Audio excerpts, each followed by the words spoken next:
Up লাগছে, ছাড়ুন, আমি চুলে ব্যথা পাচ্ছি। লাগুক, লাগার জন্যই ধরেছি, যেন দ্বিতীয়বার আমাকে ইগনোর করার সাহস না দেখাও। নিজের বাবার ধার নেওয়া টাকা পরিশোধ করতে না পারায় আপনার মতো একজন চরিত্রহীন লোককে বিয়ে করতে হবে আমায়? তীক্ষ্ণ কড়া গলায় কথাটা ছুঁড়ে মারল মীরা আহনাফের দিকে। আহনাফ ডোন্ট কেয়ার ভাব নিয়ে শার্টের বোতামগুলো লাগাতে লাগাতে মীরাকে বলল, ওহ সুইটহার্ট, নোংরা চরিত্রহীন বলছো কেন তুমি? এগুলো ব্যাচেলর লাইফের টাইম পাস, আর ছেলেদের জন্য বিয়ের আগে এগুলো কোনো ব্যাপার না। চাইলে আমি তোমার সাথেও এটা করতে পারি। After all you are my would be wife. বিয়ের পরে কাজটা বিয়ের আগে করব। আহনাফের নোংরা কথাগুলো শুনে মীরার গা জ্বলে যাচ্ছে। মীরা বিছানায় থাকা মেয়েটার দিকে তাকালো। মেয়েটা কোনো রকম উঠে বেরিয়ে গেল রুম থেকে। মেয়েটা বেরিয়ে যেতেই মীরা চিৎকার করে বলল, আপনি এতটা খারাপ মিস্টার আহনাফ, আমি সেটা ভাবতেও পারিনি। ছি, আমার ভাবতেও ঘৃণা লাগছে। আমি এমন একজনকে বিয়ে করছি যে কিনা এত বড় চরিত্রহীন। আমি আজই বাবাকে বলবো আমি আপনাকে বিয়ে করতে পারবো না। আপনার মতো একটা চরিত্রহীনকে বিয়ে করার চেয়ে সারা জীবন কুমারী থেকে যাওয়া ভালো।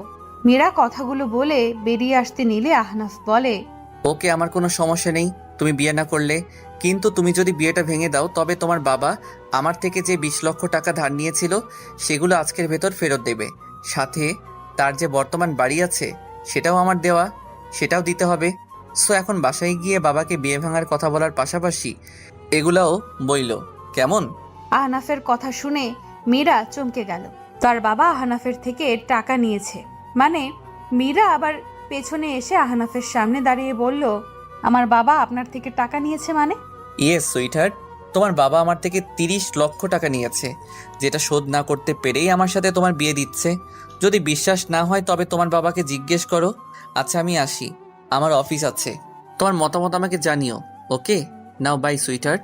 আহনাফ চশমা চোখে লাগিয়ে শীষ বাজাতে বাজাতে চলে গেল। আর মীরা ওখানেই চুপ করে দাঁড়িয়ে রইল। বাড়িতে এসে বাবার সামনে বসে আছে মীরা। মীরার বাবা মীরাকে এইভাবে বসে থাকতে দেখে বলেন, কি রে মা, কি হয়েছে তোর? সকালে দেখলাম কি হাসি খুশি বের হলি, আর ফিরে এলি এভাবে।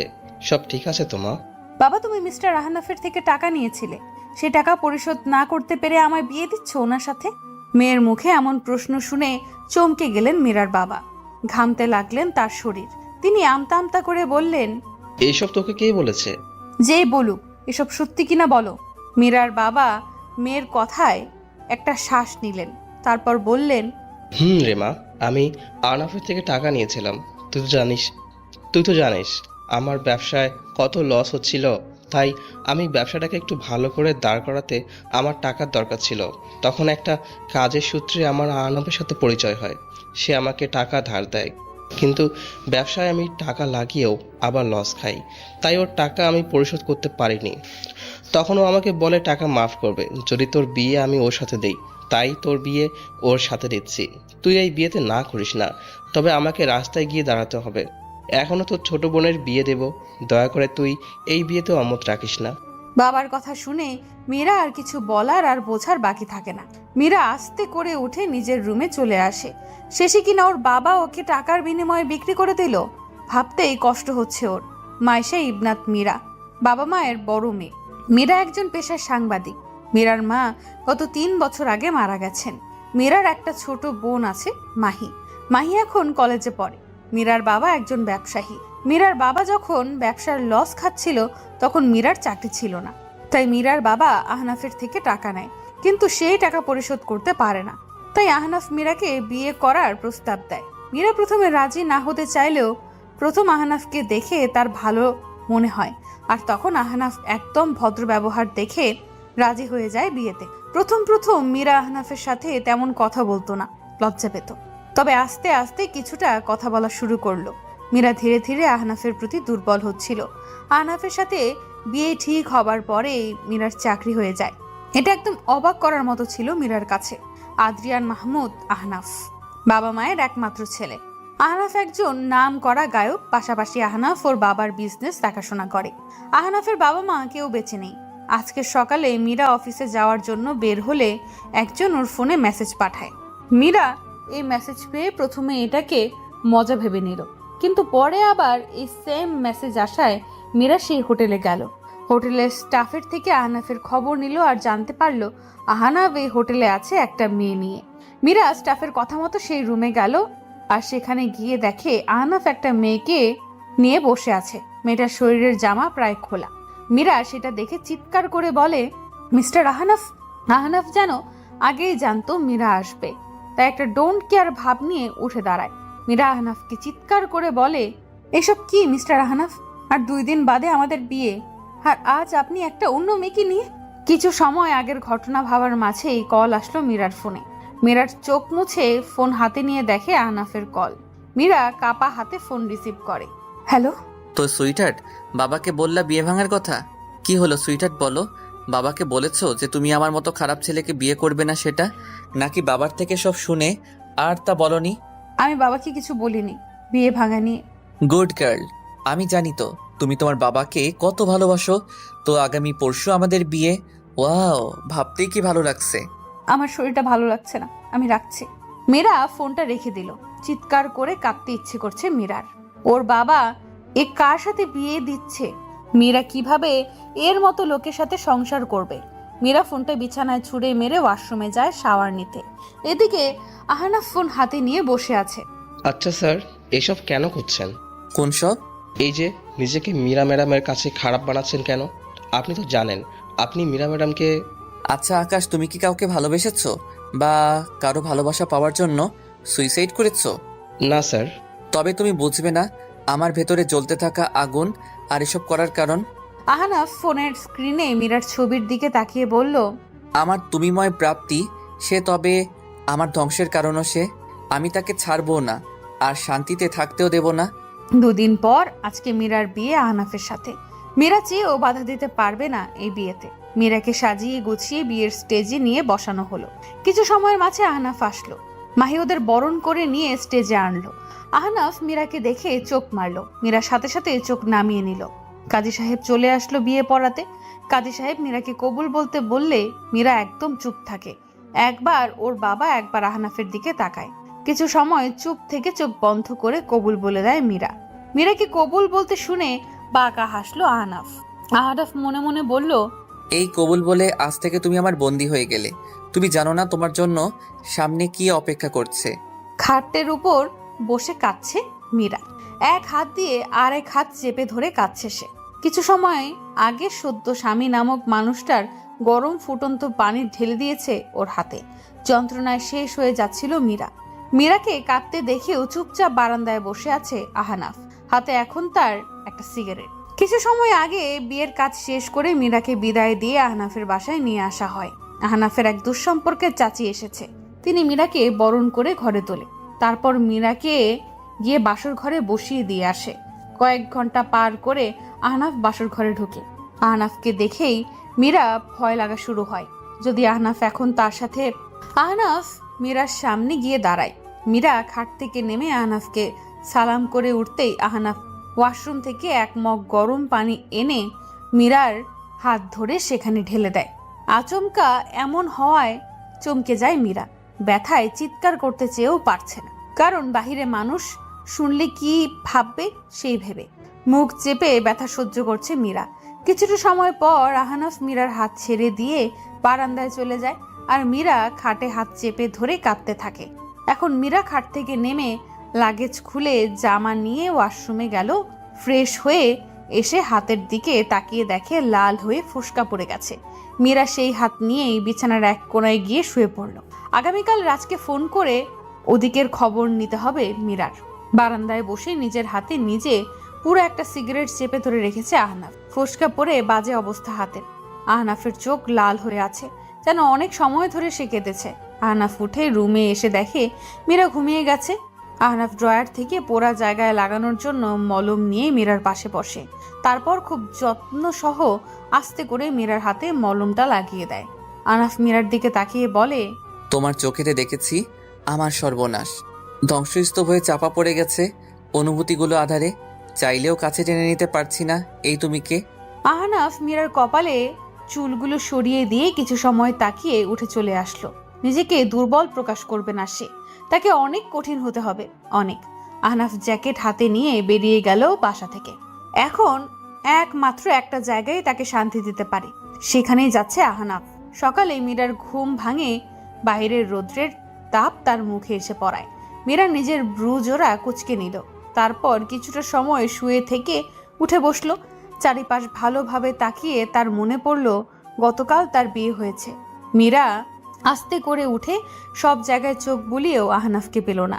মীরা উঠে একটা শাড়ি নিয়ে ওয়াশরুমে গিয়ে শাওয়ার নিয়ে আসলো, তারপর বেরিয়ে চুল মুছে নিজেকে গুছিয়ে ফোনটা হাতে নিল।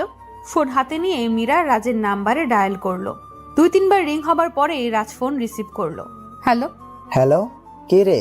কি অবস্থা তোর? অফিসে আসছিস না কেন? এমনি একটু শরীর খারাপ, বসের থেকে ছুটি নিয়েই আসছি। আচ্ছা শোন, আজকে বিকেলে একটা জায়গায় যেতে হবে। খবর পেয়েছে সেখানে আজ অবৈধভাবে হীরা স্মাগলিং হবে। কি বলিস? হ্যাঁ, আমি সহ 2 জন যাচ্ছি। তুই তো যাবি না, শরীর যেহেতু ভালো না। না, আমি যাব, সমস্যা নেই। কখন আসতে হবে বলো? তুই শরীর খারাপ নিয়ে কেন আসবি শুধু শুধু? ঘরে ভালো লাগে না, বাইরে গেলে একটু ভালো লাগবে। তুই বল কখন আসবো? তাহলে বিকাল 5টায় আমাদের অফিসের সামনে রাস্তায় আসবি, ওখানেই আমরা সবাই থাকবো। আচ্ছা ঠিক আছে। মীরা ফোনটা কেটে দিল। মীরা ইচ্ছে করেই কাউকে ওর বিয়ের কথাটা জানায়নি, ও চায় না কাউকে এখন জানাতে। মীরা ফোন রাখার কিছু সময়ের মাঝে ওর ফোনে আবার মেসেজ আসে। মীরা ফোন ওপেন করে দেখে আজকেও আহনাফ আরেকটা মেয়েকে নিয়ে হোটেলে। মীরা ছবিটা দেখে সাথে সাথে চোখ সরিয়ে নিয়ে ছি বলে ওঠে। মীরা ফোনটা রেখে বলতে লাগে, নোংরা লোকের সাথে অবশেষে বাবা বিয়ে দিল, যে কিনা বাসর রাতে বউয়ের হাতে জ্বলন্ত সিগারেট ধরে তার হাত পুড়িয়ে দেয়, তারপর অন্য মেয়ে ছেলে নিয়ে হোটেলে চলে যায়। ছি, ভাবতেও ঘৃণা লাগছে। এ নাকি নাম করা গায়ক, আবার ভালো মানুষ, যার চরিত্র এত খারাপ। ছি। মীরা এসব ভাবার মাঝেই সার্ভেন্ট এসে নক করলো রুমে। মীরা দরজা খুলে দিলে সার্ভেন্ট জানালো মীরার চাচি শাশুড়ি তাকে নাস্তা করতে নিচে আসতে বলেছে। মীরা সার্ভেন্টের কথা মতো নাস্তা করতে নিচে আসলো। আহনাফের চাচি ওকে দেখে মুচকি হাসলো। মীরাকে নাস্তার টেবিলে বসতে বলল। মীরা নাস্তার টেবিলে বসার পর ওর চাচি ওকে খাবার বেড়ে দিল। মীরা লজ্জায় তেমন খেতে পারছে না, তাও আস্তে করে খাচ্ছে। আহনাফের চাচি মীরাকে বলল, তোমার সাথে তো আমার পরিচয় হয়নি। আমি আহনাফের চাচি, আহনাফের বাবার চাচাতো ভাইয়ের বউ। আহনাফ কিন্তু অনেক ভালো একটা ছেলে মা। আজ আহনাফের বাবা মা থাকলে অনেক খুশি হতো তোমাকে দেখে। তাদের ছেলে একটা চাঁদের মতো মেয়ে বিয়ে করে নিয়ে এসেছে। আমার আহনাফকে কোনোদিন কষ্ট দিও না। ছোট থেকে ছেলেটা আমার অনেক কষ্ট পেয়েছে, মা বাবা ভাই সবাইকে হারিয়েছে, তাই কিছুটা রাগী গম্ভীর স্বভাবের হলেও ছেলেটা আমার অনেক ভালো। মীরা আহনাফের চাচির কথা শুনে চমকালো। আহনাফের ভাইও ছিল, কই তার কথা তো সে কোনো দিন শোনেনি। আহনাফের চাচি আর মীরা খাবার খেয়ে উঠে যে যার রুমে চলে গেলেন। মীরা রুমে এসে লাগেজ থেকে সব বের করে আলমারির এক পাশে গুছিয়ে রাখলো সব। আলমারিতে সব গুছিয়ে রাখার মাঝেই চোখ গেল একটা উপর করে রাখা ছবির ফ্রেমের দিকে। মীরা হাতে নিয়ে সেটা নিতে যাবে, এরই মাঝে ওর ফোন বেজে উঠলো। মীরা আলমারি বন্ধ করে ফোনের কাছে গেল। অন্যদিকে আহনাফ তার বাগান বাসায় এসে বসে আছে কাল থেকে। যদিও সে তার পিয়ে আকাশকে দিয়ে মিথ্যা ছবি সেন্ড করেছে মীরার কাছে, আহনাফ জানে না কেন সে মীরাকে সরাসরি কষ্ট দিতে পারছে না। মীরার কষ্ট দেখলে নিজের কষ্ট হয়, ইচ্ছে করে মীরাকে উজাড় করে ভালোবাসতে। আহনাফ নিজ মনে বলতে লাগে, শুভ্রময়ী নারীর আগমন হয়েছে আমার জীবনে, তবে চাইলেও আমি তাকে আমার শুভ্র রং দিয়ে ভালোবাসতে পারছি না। আহনাফ গতকাল রাতে এখানে আসার পর ওর পিয়ে আকাশ এখানে আসে। আহনাফের হাতের অবস্থা দেখে তাড়াতাড়ি সেখানে মলম লাগিয়ে ব্যান্ডেজ করে দেয়। আকাশ ভেবে পায় না ওর স্যার মীরাকে এত ভালোবাসে, তাহলে কষ্ট কেন দিতে চায়। আহনাফ কিছু সময় পর বিছানা ছেড়ে উঠে ফ্রেশ হয়ে বেরিয়ে আসে বাসা থেকে। এদিকে মীরার বোন মাহি ফোন দিয়েছিল ওকে। আগামীকাল মীরা আহনাফের বউ ভাত। মাহি ফোন দিয়ে ওর খোঁজ খবর নিল। মীরা ফোন রেখে ড্রেসিং টেবিলের সামনে চুল ঠিক করতেই চোখ যায় ওর হাতে। এ কি, ওর হাতের পোড়া জায়গায় এখন তো একদম ঠিক আছে, কিন্তু এটা কিভাবে হলো? কাল রাতে তো জায়গাটা লাল হয়ে গেছিল, তবে এখন মীরা বুঝতে পারলো ব্যাপারটা। এমন সময় রুমে আসতে দেখলো আহনাফকে। আহনাফ রুমে এসে মীরাকে দেখে থমকে গেল। আহনাফের শ্বাস প্রশ্বাস যেন ভারী হয়ে যাচ্ছে, কারণ তার সামনে থাকা নারীটার সৌন্দর্য তাকে টানছে। খোলা চুল এই রমণীকে আহনাফের এক অপসরের মতো মনে হচ্ছে। আহনাফ খুব কষ্টে নিজেকে সামলে নিয়ে বাঁকা হাসি দিয়ে মীরাকে বলল, সুইটহার্ট, তোমাকে তো আজ ভালোই লাগছে দেখতে। মীরা আহনাফের কথায় কান্না দিয়ে চুল আছড়ে বাঁধতে লাগলো। আহনাফের এতে মেজাজ খারাপ হয়ে গেল। আহনাফ দ্রুত গতিতে গিয়ে মীরার থেকে চিরুনিটা নিয়ে নিল আর মীরার চুলগুলো এক হাত দিয়ে ধরলো। তারপর দাঁত দিয়ে ঠোঁট চেপে বলতে লাগলো, আমার কথা শুনে তার পাত্তা না দিয়ে তুমি চুল বাঁধছ কোন সাহসে? মীরা চুলে ব্যথা পাচ্ছে আহনাফের ধরে রাখায়। মীরা আহনাফকে ছাড়ানোর চেষ্টা করছে আর বলছে, আহ লাগছে, ছাড়ুন, আমি চুলে ব্যথা পাচ্ছি। লাগুক, লাগার জন্যই ধরেছি, যেন দ্বিতীয়বার আমাকে ইগনোর করার সাহস না দেখাও। বন্দি হয়ে আছো তুমি আমার খাঁচায়। আমার ইশারা ছাড়া তোমার জীবনের কোনো কিচ্ছু হবে না। আমি চাইলে তুমি ভালো থাকবে, আমি চাইলে তুমি ধ্বংস হবে। আহনাফ মীরাকে ছেড়ে দিয়ে আবার চলে গেল বাইরে। মীরা জানে না কেন সে আহনাফের সাথে শক্ত হতে যেও শক্ত হতে পারছে না। হয়তো এটাই কারণ যে সে মনের কোণে আহনাফকে জায়গা দিয়ে দিয়েছে। বিকালে মীরা রেডি হয়ে ওর অফিসের সামনে রাস্তায় আসে। অপেক্ষা করছে রাজ আর বাকিদের। রাজসহ বাকিরা কিছু সময়ের মাঝে চলে আসে। তারপর ওরা সবাই মিলে চলে আসে সেই ঠিকানায় যেখানে আজ অবৈধ হীরা স্মাগলিং হবে। একটা বিরাট বড় 5 স্টার হোটেলের বাইরে দাঁড়িয়ে আছে রাজ, মিহির আর ওদের সাথে বাকিরা। ওদের প্রধান কাজ হলো অবৈধ হীরা কোথায় বসে পাচার হচ্ছে সেটা বের করা। মীরা, রাজ আর বাকিরা হোটেলে ঢুকলো। খবর অনুযায়ী হোটেলের 9 নম্বর ফ্লোরে হীরা পাচার হবে। মীরা, রাজ আর বাকিরা 9 নম্বর ফ্লোরে চলে আসে। মীরারা 9 নম্বর ফ্লোরে এসে দেখে এখানে গার্ডদের দিয়ে কড়া গার্ড দেওয়া হচ্ছে। মীরা আর রাজরা তাই 10 তলায় এসে দাঁড়ালো আর একে অপরকে বলল, এভাবে তো ভিতরে ঢোকা যাবে না। তাহলে ভেতরে যাব কিভাবে? ওখানে তো অনেক গার্ড আছে। হ্যাঁ, আমরা এই হোটেলের স্টাফ সেজে যাব। কি? কিন্তু সেটা কিভাবে হবে? আমার কাছে সব ব্যবস্থা করা আছে। রাজ নিজের হাতের ব্যাগটা থেকে সবাইকে একটা করে কস্টিউম দিল স্টাফের। তারপর সবাই নিজেদের ছদ্মবেশ নিয়ে আসলো 9 তলায়। রাজের হাতে ড্রিঙ্কস, মীরার হাতে খাবার, বাকি দুজনের হাতে ডেজার্ট। মীরাদের উপর গার্ডরা আর কোনো সন্দেহ করতে পারলো না, তাদের ভেতরে যেতে দিল। মীরা, রাজ আর তাদের জামাই হিডেন ক্যামেরা লাগিয়ে রেখেছে। 2 টেবিল সামনে আসতে দেখতে পেল একদল কালো পোশাক পরা লোক আর একদম সাদা পোশাক পরা লোক টেবিলের এক পাশ আর ওই পাশে দাঁড়িয়ে আছে। তাদের মধ্যে বসা 2জন লোকের মধ্যে একজন লোকের মুখ ঢাকা মাস্ক দিয়ে আর একজনের চেহারা বোঝা যাচ্ছে। মীরা আর রাজ ওদের কাছে এগিয়ে দিয়ে ড্রিঙ্কস আর খাবার দিচ্ছে আর ওদের কথা আর ফুটেজগুলো ক্যামেরায় জমা করছে। খাবার সার্ভ করে আবার ওরা পেছনে আসে, কারণ ওরা দাঁড়িয়ে থাকলে সন্দেহ করতে পারে তারা।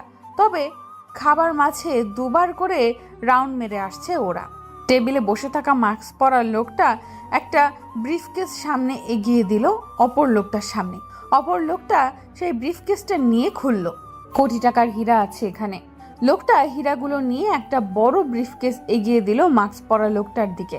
মাস্ক পরা লোকটা সেটা নিয়ে খুলে টাকা একদম হিসাবের মতো মিলিয়ে নিল। ওদের এইসব কিছু গোপন ভিডিও করে নিল মীরা, রাজ। তারপর ওরা সেখান থেকে ওদের আগে বেরিয়ে আসলো। রাস্তায় এসে হাঁপাচ্ছে 4 জনই। এত বড় রিস্কের কাজ করে এসেছে, ধরা পড়লে আজ মরণ ছাড়া কোনো রাস্তা ছিল না বাঁচার। রাজ হাঁপাতে হাঁপাতে বলল, আগামীকাল সকালে টেলিভিশনে এই ধামাকা নিউজটা দেওয়া হবে। কিন্তু এতে কি ওই লোকগুলো ধরা পড়বে? পড়বে। এই নিউজ দেখার পর পুলিশ ইনভেস্টিগেশন করবে, আর আমি শিওর যারা এটার সাথে মিলিত তারা সামনে আসবে। আমাদের সাবধানে থাকতে হবে রে রাত। আচ্ছা চল, তোকে বাসায় দিয়ে আসি, রাত হয়ে গেছে। রাজের কথায় মীরা চুপ করে যায়। সে তো রাজকে তার বিয়ের কথাই বলেনি, তাই রাজকে নিয়ে তো আহনাফদের বাসায় যাওয়া যাবে না।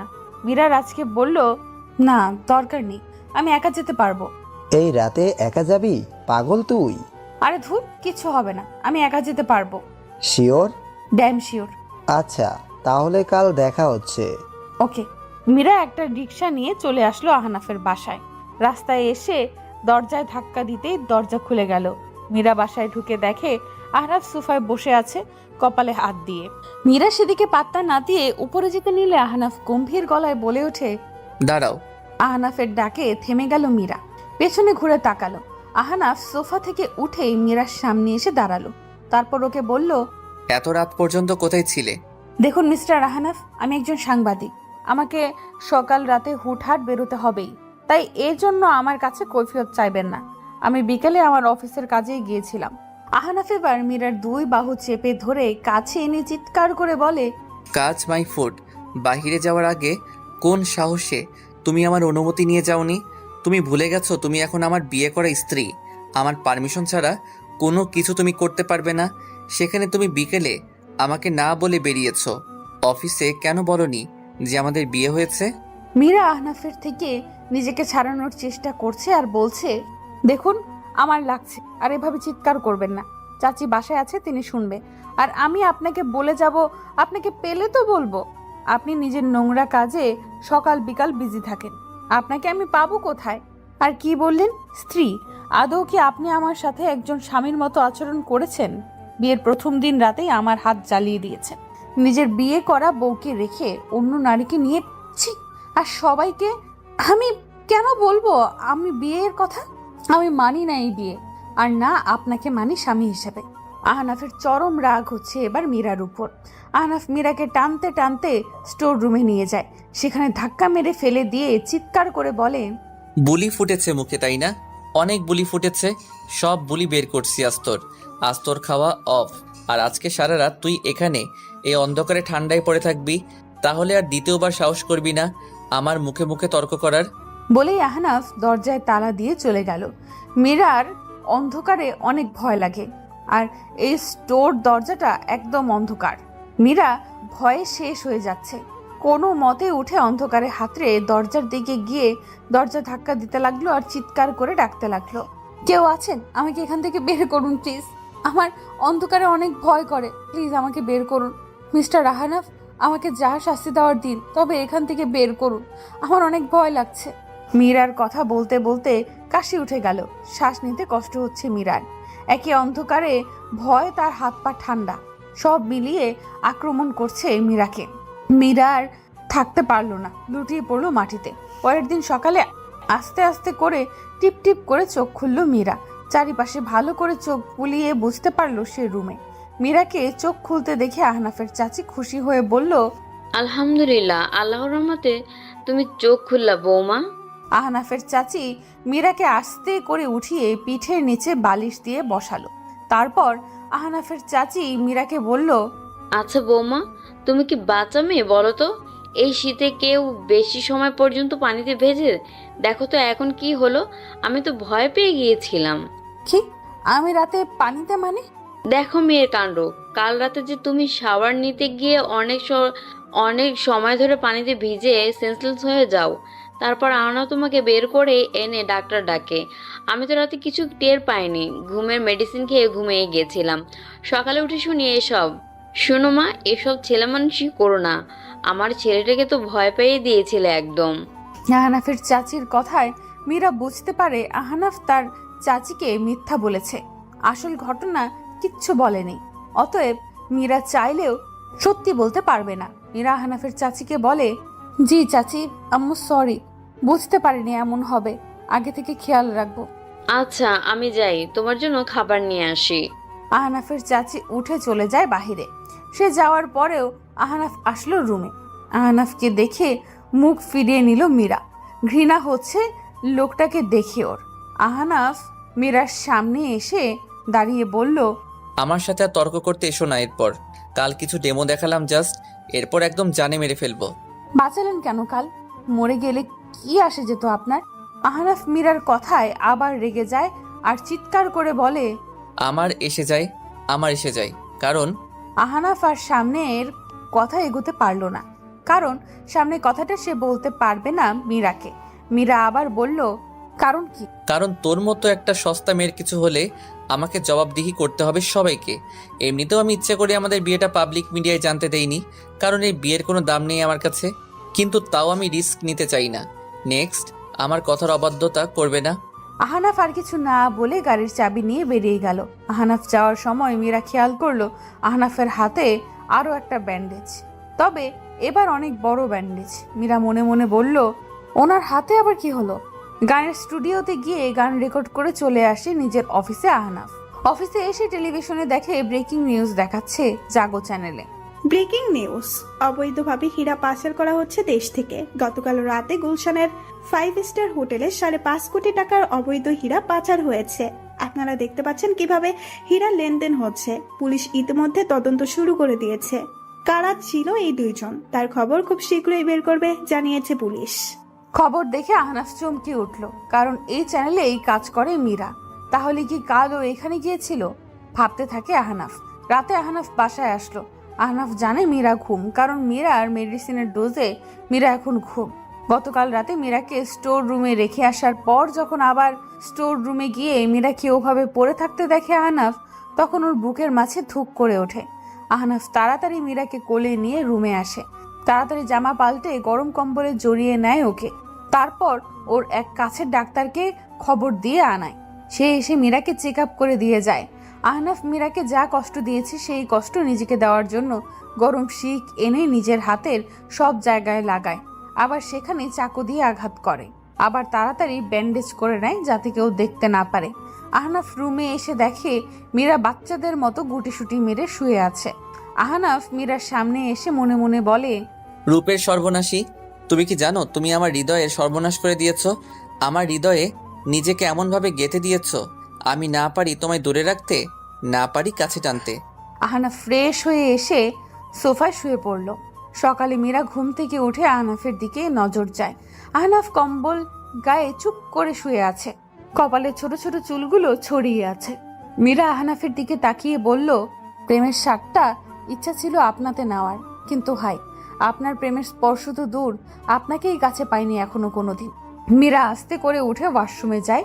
ফ্রেশ হয়ে এসে নিচে চলে আসে নাস্তা বানাতে। বাড়ির বউ বলে কথা, একটু তো কাজ করতেই হয়। মীরা রান্নাঘরে গিয়ে সকালের নাস্তা বানায়। নাস্তা বানিয়ে টেবিলে সাজিয়ে দিল নাস্তা। এর মাঝে আহনাফের চাচিও আসলো নিচে। আহনাফের চাচি মীরাকে নাস্তা বানাতে দেখে খুশি হন। আহনাফের চাচি চেয়ারে বসলেন। এর মাঝে আহনাফ আসলো রেডি হয়ে খাবার টেবিলে। মীরা আহনাফের সামনের চেয়ারে বসেছে। সার্ভেন্টস খাবার বেড়ে দিচ্ছে ওদের। আহনাফ খাবার মুখে দিয়ে সার্ভেন্টদের দিকে তাকিয়ে বলে, আজকের খাবার কে রান্না করেছে? স্যার, ম্যাডাম রান্না করেছে, আমরা না করেছিলাম, তাও শুনিনি উনি। আহনাফ মনে মনে বলে, সর্বনাশী নারী, শুধু রূপেই আগুন নয়, গুণেও আগুন সে। আহনাফ আর কোনো কথা না বলে নাস্তা করে বেরিয়ে যায়। চেয়ারের পায়ের উপর পা তুলে বসে আছে একজন লোক, তার সামনে দাঁড়িয়ে আছে আরেকজন লোক। লোকটার চোখে মুখে রাগের চিহ্ন স্পষ্ট। লোকটা চেয়ার থেকে উঠে দাঁড়িয়ে চিৎকার করে বলল, 1 সপ্তাহ সময় দিচ্ছি। 1 সপ্তাহের মাঝে আমার ওই মেয়ে আর ছেলেটার খোঁজ দরকার। সেদিন হোটেলে ছিল ছদ্মবেশে। ওরাই আমাদের এই নিউজটা টিভি চ্যানেলে দিয়েছে। ওদের খুঁজে বের করো জলদি। পুলিশ আমাদের কাছে পৌঁছাবার আগে আমি ওই দুজনকে আমার কাছে চাই। লোকটার কথায় বাকি লোকগুলো মাথা নাড়িয়ে সায় দিল, যার মানে তারা ওদের খুঁজে আনবে। এদিকে আহনাফ সকালে গানের স্টুডিও গিয়ে গান রেকর্ড করে বাসায় আসলো। বাসায় এসে দেখে মীরা বসে আছে সোফায় আর কি যেন ভাবছে। আহনাফ সেদিকে পাত্তা না দিয়ে ফ্রেশ হয়ে আসলো। মীরা এতক্ষণে চিন্তায় আহনাফকে খেয়ালই করেনি। এবার আহনাফের দিকে তার নজর যায়। আহনাফ খালি গায়ে, পরনে ব্ল্যাক ট্রাউজার পরা। আহনাফ ড্রেসিং টেবিলের সামনে দাঁড়িয়ে চুল মুছতেছে তোয়ালে দিয়ে। মীরা আহনাফের দিকে তাকিয়ে লজ্জায় পড়ে যায়। তাই সাথে সাথে চোখ নামিয়ে নিয়ে বলতে লাগে, এই যে সুদর্শন পুরুষ, আমাকে কি পাগল করার ইচ্ছা আছে নাকি? আমি এমনিতেই আপনার ভালোবাসার কাঙাল, এবার আপনার রূপের কাঙাল বানাবেন আমায়? আহনাফ গায়ে গেঞ্জি পরে মীরার দিকে তাকালো। মীরা মাথা নিচু করে বসে আছে। আহনাফ সেদিকে আর পাত্তা না দিয়ে ল্যাপটপ নিয়ে সোফায় বসলো। মীরা আবার আহনাফের দিকে তাকালো। বসা থেকে উঠে আহনাফের কাছে গিয়ে দাঁড়িয়ে বলল, শুনুন, কি? আমাকে অফিসে যেতে হবে একটু। অফিসের বস কল দিয়েছিল, আর্জেন্ট মিটিং আছে। আচ্ছা যাও। মীরাকে আহনাফ আর কিছু বলল না। মীরা আলমারির থেকে একটা জামা নিয়ে চেঞ্জ করে এসে হিজাব বেঁধে ব্যাগ নিয়ে বেরিয়ে গেল। মীরা বেরিয়ে যেতেই আহনাফ কল দিল আকাশকে। শুনো, মীরা বেরিয়েছে অফিসের জন্য, ওর দিকে একদম নজর রাখবে। কোনো সমস্যা মনে হলে আমাকে কল দেবে। আচ্ছা স্যার। মীরা কিছু সময়ের মাঝে চলে আসে অফিসে। অফিসে আসার পর রাত সহ সে বসের রুমে আসে। মীরা অফিসের বস ওদের দেখে বসতে বলে।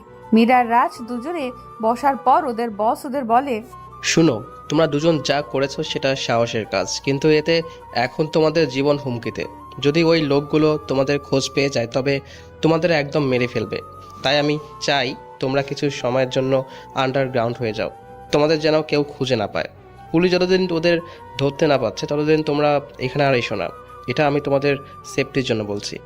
জি স্যার, বুঝতে পেরেছি আমরা। রাজ মীরা বেরিয়ে আসলো বসের রুম থেকে। তাদের বস খারাপ বলেনি কথা, তাদের কথা যদি লোকগুলো জেনে যায় তবে সত্যিই ওদের মেরে ফেলবে। মীরা, তুই কোনো একটা সেফ জায়গায় চলে যা, আমিও যাই। আচ্ছা, কিভাবে বলি? আমি চাইলেও কোথাও যেতে পারবো না, তবে মিস্টার আহনাফের বাসা আমার জন্য সেফ। কোথাও তো আর জানে না আমার বিয়ের ব্যাপারে। মীরা এসব ভাবতে ভাবতে বাসায় চলে আসে। অনেক দিন ছোট বোনটার সাথে কথা হয় না। মীরা কল লাগায় মাহির নাম্বারে। তারপর কথা বলে মাহির সাথে কথা শেষ করে গোসল করতে যায় মীরা। গোসল করে এসে আলমারি থেকে একটা জামা খুঁজতে গিয়ে আহনাফের জামার নিচে একটা ডায়েরি পায় মীরা। ডায়েরিটা অনেক পুরনো বোঝা যাচ্ছে। মীরা ডায়েরিটা হাতে নিতে যাবে এমন সময় রুমে আহনাফ এসে ওকে দেখে বলল, কি করছো ওখানে? মীরা আহনাফের আওয়াজ পেয়ে তাড়াতাড়ি ডায়েরিটা আগের জায়গায় রেখে দিল। তারপর একটা জামা বের করলো। জামা নিয়ে পেছনে ঘুরে দাঁড়িয়ে বলল, জামা বের করছিলাম পরার জন্য। ও আচ্ছা। আহনাফ ধীরে ধীরে মীরার কাছে আসলো। মীরা আলমারির সাথে লেগে দাঁড়িয়ে আছে। আহনাফ মীরার দুই সাইডে হাত দিয়ে দাঁড়িয়ে আছে। মীরা মুখের উপর আহনাফের গরম নিঃশ্বাস পড়ছে। মীরার ভেজা চুল আহনাফকে পাগল করে দিচ্ছে। রূপমোহিনী, আমাকে মারতে চাও নাকি? এভাবে সদ্য ভেজা চুলের ঘ্রাণে আমি তো শেষ হয়ে যাচ্ছি। ইচ্ছে করছে তোমার মাঝে ডুবে যেতে। আহনাফকে নিজের এত কাছে দেখে নার্ভাস লাগছে মীরার। মীরা আহনাফকে কিছু বলবে তার আগেই আহনাফ মীরার গলায় হাত রাখে। আহনাফের হাত ঠান্ডা থাকায় শিউরে ওঠে মীরা। আহনাফ মীরার গলার পাশ থেকে চুলগুলো সরিয়ে সেখানে একটা শব্দ করে চুমু খেলো। আচমকা এমন ঘটনা ঘটায় স্তব্ধ হয়ে যায় মীরা। আহনাফ এবার মীরাকে ধাক্কা দিয়ে সরিয়ে হনহন করে চলে গেল। আহনাফের কাজের আঁকা মাথা কিছুই বুঝলো না মীরা। সন্ধ্যায় আহনাফের আজকে একটা গানের কনসার্ট আছে। আহনাফ সেখানে চলে গেছে গান গাইতে। বাসায় শুধু মীরা আর চাচি আছে। মীরার রুমে বসে আহনাফের ডায়েরিটা নিয়ে বসলো পড়তে। মীরা ডায়েরিটা খুলে দেখে প্রথম পাতায় লেখা আমার জীবন কাহিনী। মীরা দুই পাতা উল্টিয়ে দেখে এখান থেকে লেখা শুরু। আজকে আমি একটা মেয়েকে দেখলাম রাস্তায়। মেয়েটা আমাদের গাড়ির সামনে এসে পড়েছিল। আমি আর বাবা সেটা দেখে ভয় পেয়ে যাই। তাড়াতাড়ি গাড়ি থেকে নেমে দেখি মেয়েটা কোনো ব্যথা বা ক্ষতি হলো কিনা, কিন্তু না, আল্লাহর রহমতে মেয়েটার কোনো অসুবিধা হয়নি। তবে মেয়েটা ভয়ে কান্না করে দিয়েছে। বাবা মেয়েটাকে থামানোর চেষ্টা করলো। মেয়েটা অনেক কষ্টে ঠান্ডা হলো। মেয়েটার থেকে জানলাম ওর নাম ঠিকানা। মেয়েটা দেখতে একটা পিচ্চি পরীর মতো ছিল, তাই আমি মেয়েটার নাম দিলাম পরী। পরী ক্লাস 7-এ পড়ে। জানলাম পরীর বাবা মার থেকে হারিয়ে গেছে এই রাস্তায়। বাবা সেটা শুনে পরীর বাবা মাকে খুঁজতে লাগলেন, আর একটা সময় পেয়েও গেলেন। পরী তার বাবা মাকে পেয়ে অনেক খুশি হলো।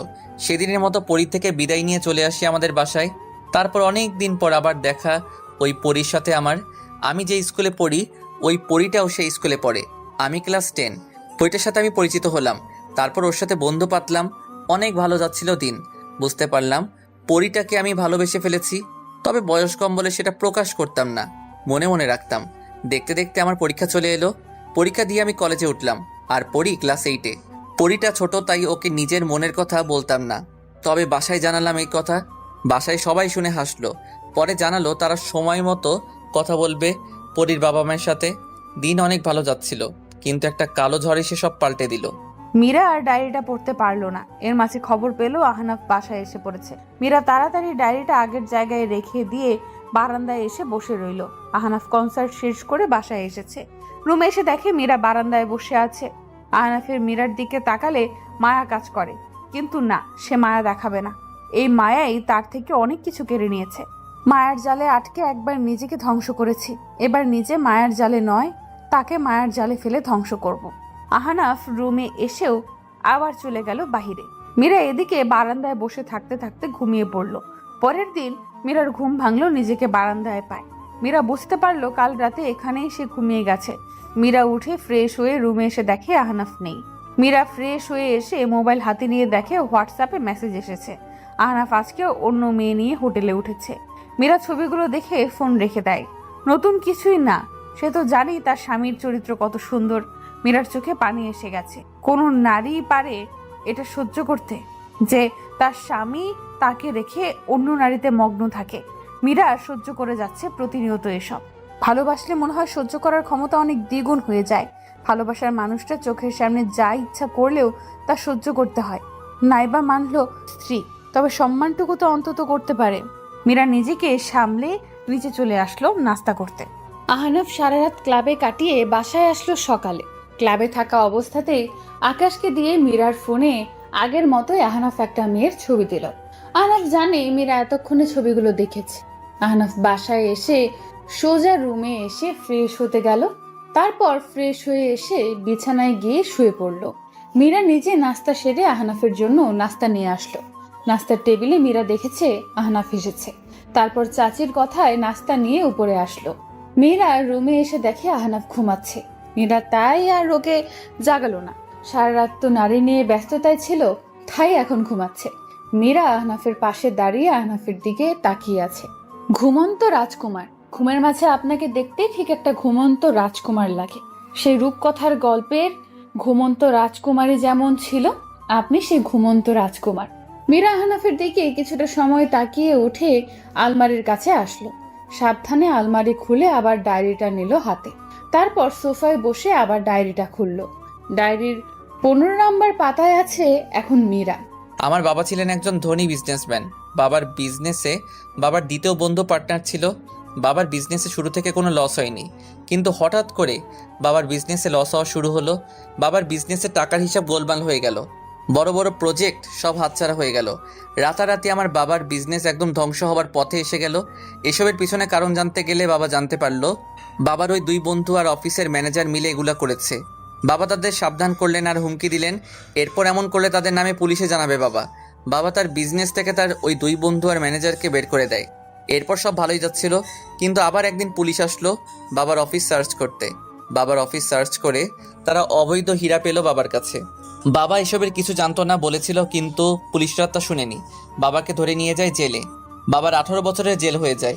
আমার মা, আমি আর আমার ছোট ভাই রাস্তায় রাস্তায় ঘুরেছি সাহায্যের জন্য, কিন্তু লাভ হয়নি। কেউ আমাদের সাহায্য করেনি। এভাবে একদিন আমাদের কাছে খবর আসলো বাবা মারা গেছে। বাবা জেলের ভিতরে মারা গেছে। বাবার মৃত্যুর খবর শোনা মাত্র মা স্ট্রোক করে সাথে সাথে ওখানেই মারা যান। ভাগ্যের নির্মম পরিহাস, বাবা মাকে একসাথে কবর দিলাম। তারপর ছোট ভাইটাকে নিয়ে রাস্তায় আসলাম। আমার বয়স কম থাকায় কোনো কাজ করতে পারছিলাম না। তারপর অবশেষে আমার চাচি যে আমাদের দুঃসম্পর্কের, সে আমাদের তার কাছে নিয়ে গেল। কিন্তু ভাগ্যে তখনও সুখ লেখা ছিল না। ছোট ভাইটা আমার সারাদিন মা মা করে কাঁদতে কাঁদতে জ্বর চলে আসে ওর, আর সেই জ্বর কেড়ে নিয়ে যায় ওকে আমার থেকে। বাবা মা ভাইকে হারিয়ে পাগল প্রায় আমি। ঠিক করলাম নিজেকে প্রতিষ্ঠিত করব, আর যারা আমার বাবাকে এভাবে ফাঁসিয়েছে তাদের বের করব খুঁজে। তাই চলে আসলাম দেশের বাহিরে। এখানে পড়াশোনা আর গান নিয়ে থাকলাম। দেখতে দেখতে একজন ফেমাস সিঙ্গার হলাম। তারপর ফিরে আসলাম বাংলাদেশে। বাবা শেষ হয়ে যাওয়া বিজনেস আবার শুরু করলাম। এত কিছুর মাঝে আমার সাথে আমার পরীর দেখা হয়নি, আর পরীকে আমি তখনও ভুলতে পারিনি। পরীর খোঁজ আর তাদের খুঁজতে লাগলাম। যারা আমার বাবার সাথে এসব করেছে তাদের মাঝে খুঁজে পেলাম একজনকে, আর সে হলো বাবার অফিসের সেই ম্যানেজার। আর সেই ম্যানেজার আর কেউ না, আমার সেই পরীর বাবা। শুরুতে আমি এটা বিশ্বাস করতে পারছিলাম না, কিন্তু সত্যি এটাই সে। বুঝে উঠতে পারছিলাম না কি করব। তারপর দেখা হলো পরীর সাথে আমার। পরী তো আমাকে এখন চিনতেই পারবে না। তখন ছিল ছোট, আর এখন সে একটা অ্যাডাল্ট মেয়ে। নিজের ভালোবাসার প্রতিশোধ। আস্তে আস্তে জানতে পারলাম পরীর বাবা ব্যবসায় লস খাচ্ছে, টাকার সংকট দেখা দিয়েছে তার। পরীর মা মারা গেছে 3 বছর হলো। পরী চাকরি খুঁজছে। নিজের প্রতিশোধ নিতে আমি পরীর বাবাকে টাকা দিলাম। আমি জানতাম এত টাকা সে কিছুতেই দিতে পারবে না, আর সেটাই হলো। প্রস্তাব দিলাম পরীকে বিয়ে করার। তিনি রাজিও হয়ে গেলেন। পরীও রাজি হলো। প্রথমে না করলেও আস্তে আস্তে পরীকে নিজের উপর দুর্বল করলাম। ওর চাকরি ঠিক করে দিলাম। তারপর শুরু হলো নিজেকে ওর কাছে খারাপ বানানো, কারণ আমি চাই পরী আমাকে ঘৃণা করুক, আর সেটাই হচ্ছে। পরীর বাবার ব্যবসা একদম রসাতলে যাচ্ছে, আর আমি কষ্ট দিচ্ছি পরীকে। সেই পরীকে বিয়ে করে ঘরের বউ করে আনলাম, তবে তাকে ভালোবাসতে পারছি না চাইলেও। পুরো ডায়েরি পড়ে মীরার চোখে পানি জমে গেছে। চোখের পলক ফেললেই পানি গড়িয়ে পড়বে। এত কষ্ট পেয়েছে এই লোকটা জীবনে। আর তার বাবা আহনাফের কষ্টের কারণ। আহনাফের বাবার সাথে বেইমানি করেছে সে। আহানাফ মীরাকে সে ছোট থেকে ভালোবাসে, আর মীরা সেটা জানতও না। মীরা কিছুটা সময় কেঁদে মনে মনে ঠিক করলো আহানাফকে সে তার ভালোবাসা দিয়ে আবার আগের মতো বানাবে। মীরা উঠে ডায়েরিটা আগের জায়গায় রেখে মুখ হাত ধুয়ে নিচে গেল রান্না করতে। আজকে সে আহানাফের পছন্দের খাবার রান্না করবে। চাচির থেকে আহানাফের পছন্দ জেনে রান্না শুরু করলো মীরা। এদিকে আহানাফ ঘুম থেকে উঠলো আড়মোড়া দিয়ে। বাহিরে শীত পড়ায় আহানাফের শীত লাগছে। আহানাফ একটা সোয়েটার গায়ে দিয়ে নিচে আসলো। নিচে এসে দেখে মীরা রান্নাঘরে রান্না করছে।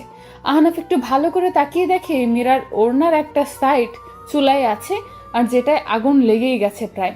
আহানাফ ও শিট বলে দৌড়ে রান্নাঘরে এসে মীরার ওড়নাটা টান মেরে ফেলে দিয়ে ওকে ঘুরিয়ে নিজের বুকের মাঝে নিয়ে নেয়। সার্ভেন্টসরা ওড়নায় আগুন দেখে তাড়াতাড়ি পানি দেয় ওড়নায়। মীরা আচমকা এমন হয় অনেক ভয় পেয়ে যায়। আহানাফ মীরার ব্যাপারটা বুঝতে পেরে ওকে কোলে করে রুমে নিয়ে আসে। মীরা তখনও ভয়ে কাঁপছে। আহানাফ মীরার দিকে এক গ্লাস পানি এগিয়ে দেয়। পানিটা খেয়ে মীরা রিল্যাক্স হয়। আহানাফ মীরাকে বলে, রান্না করে কি তোমার? জি আসলে আমি রান্না করছিলাম। স্টুপিড, তোমাকে কে বলেছে রান্না করতে? শোনো, তোমার জামাইয়ের যে পরিমাণ টাকা আছে তাতে তুমি বসে বসে খেতে পারবা। অহেতুক নিজেকে আগুনে পুড়িয়ে মারতে যেও না, ইডিয়েট কোথাকার। মীরা আহানাফের ধমকে চুপ হয়ে যায়।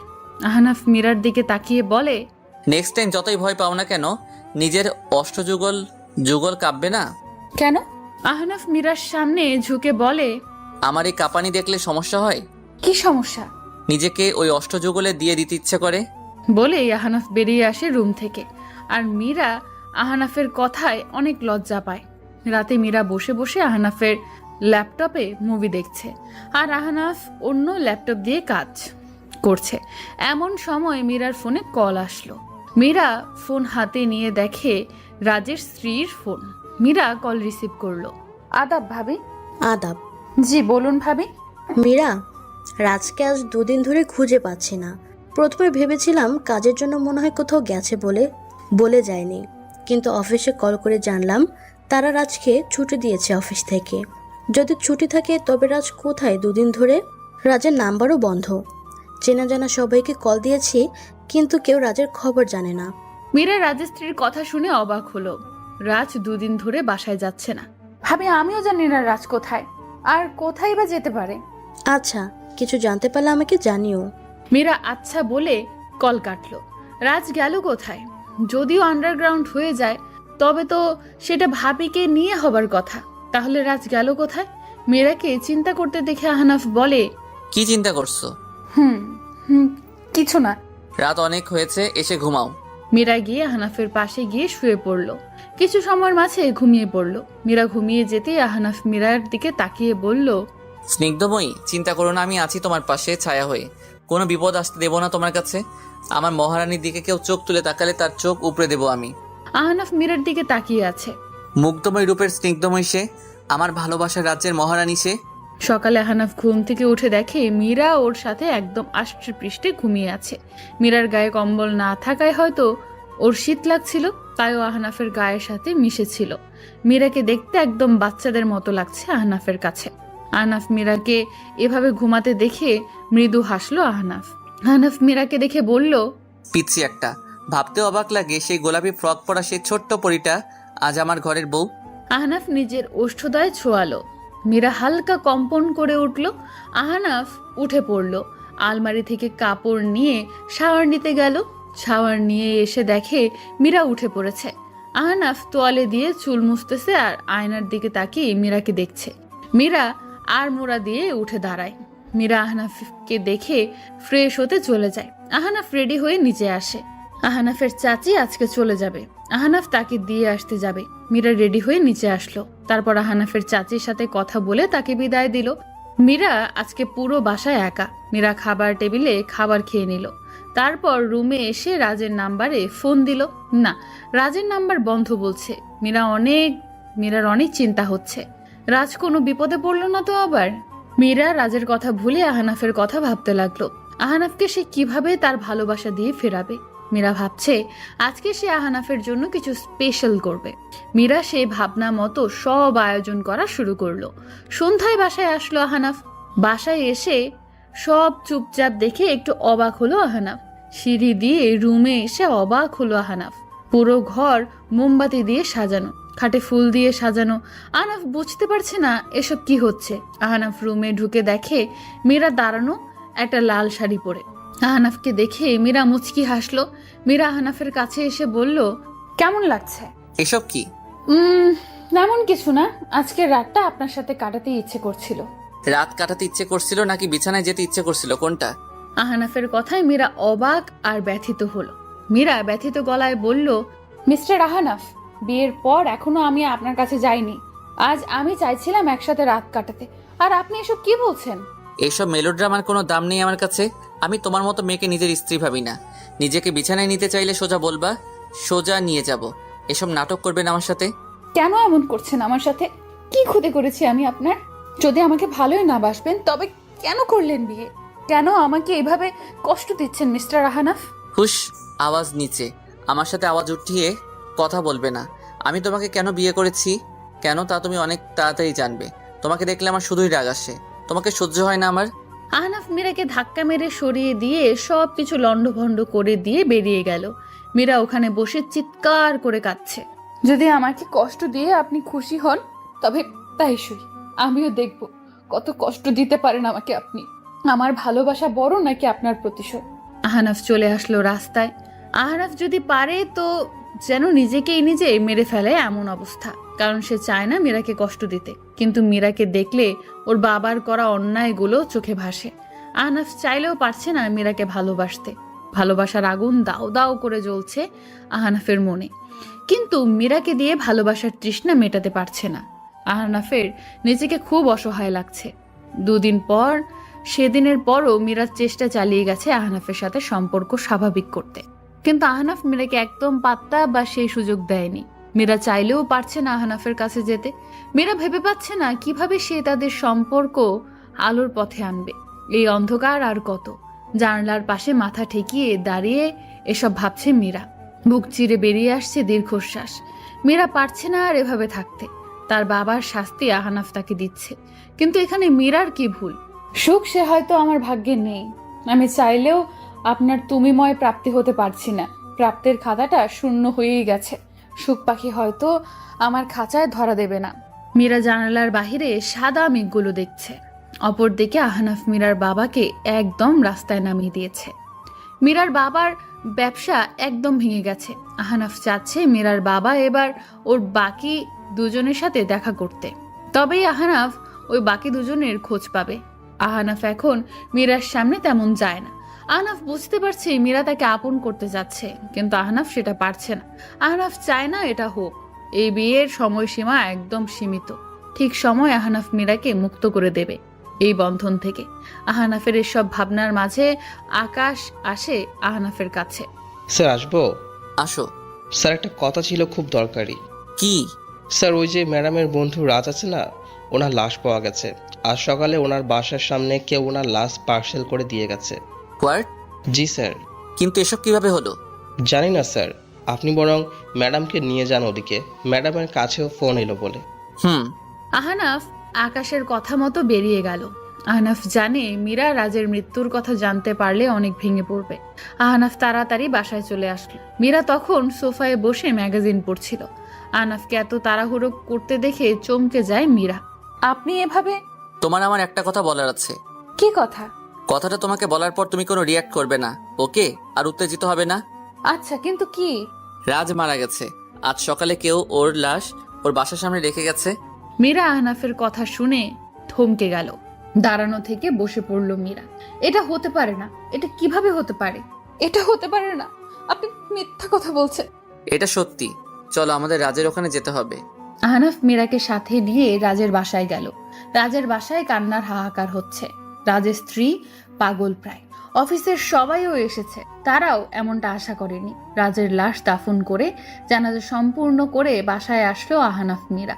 মীরা বাসায় এসে সোজা বিছানায় গিয়ে শুয়ে পড়েছে।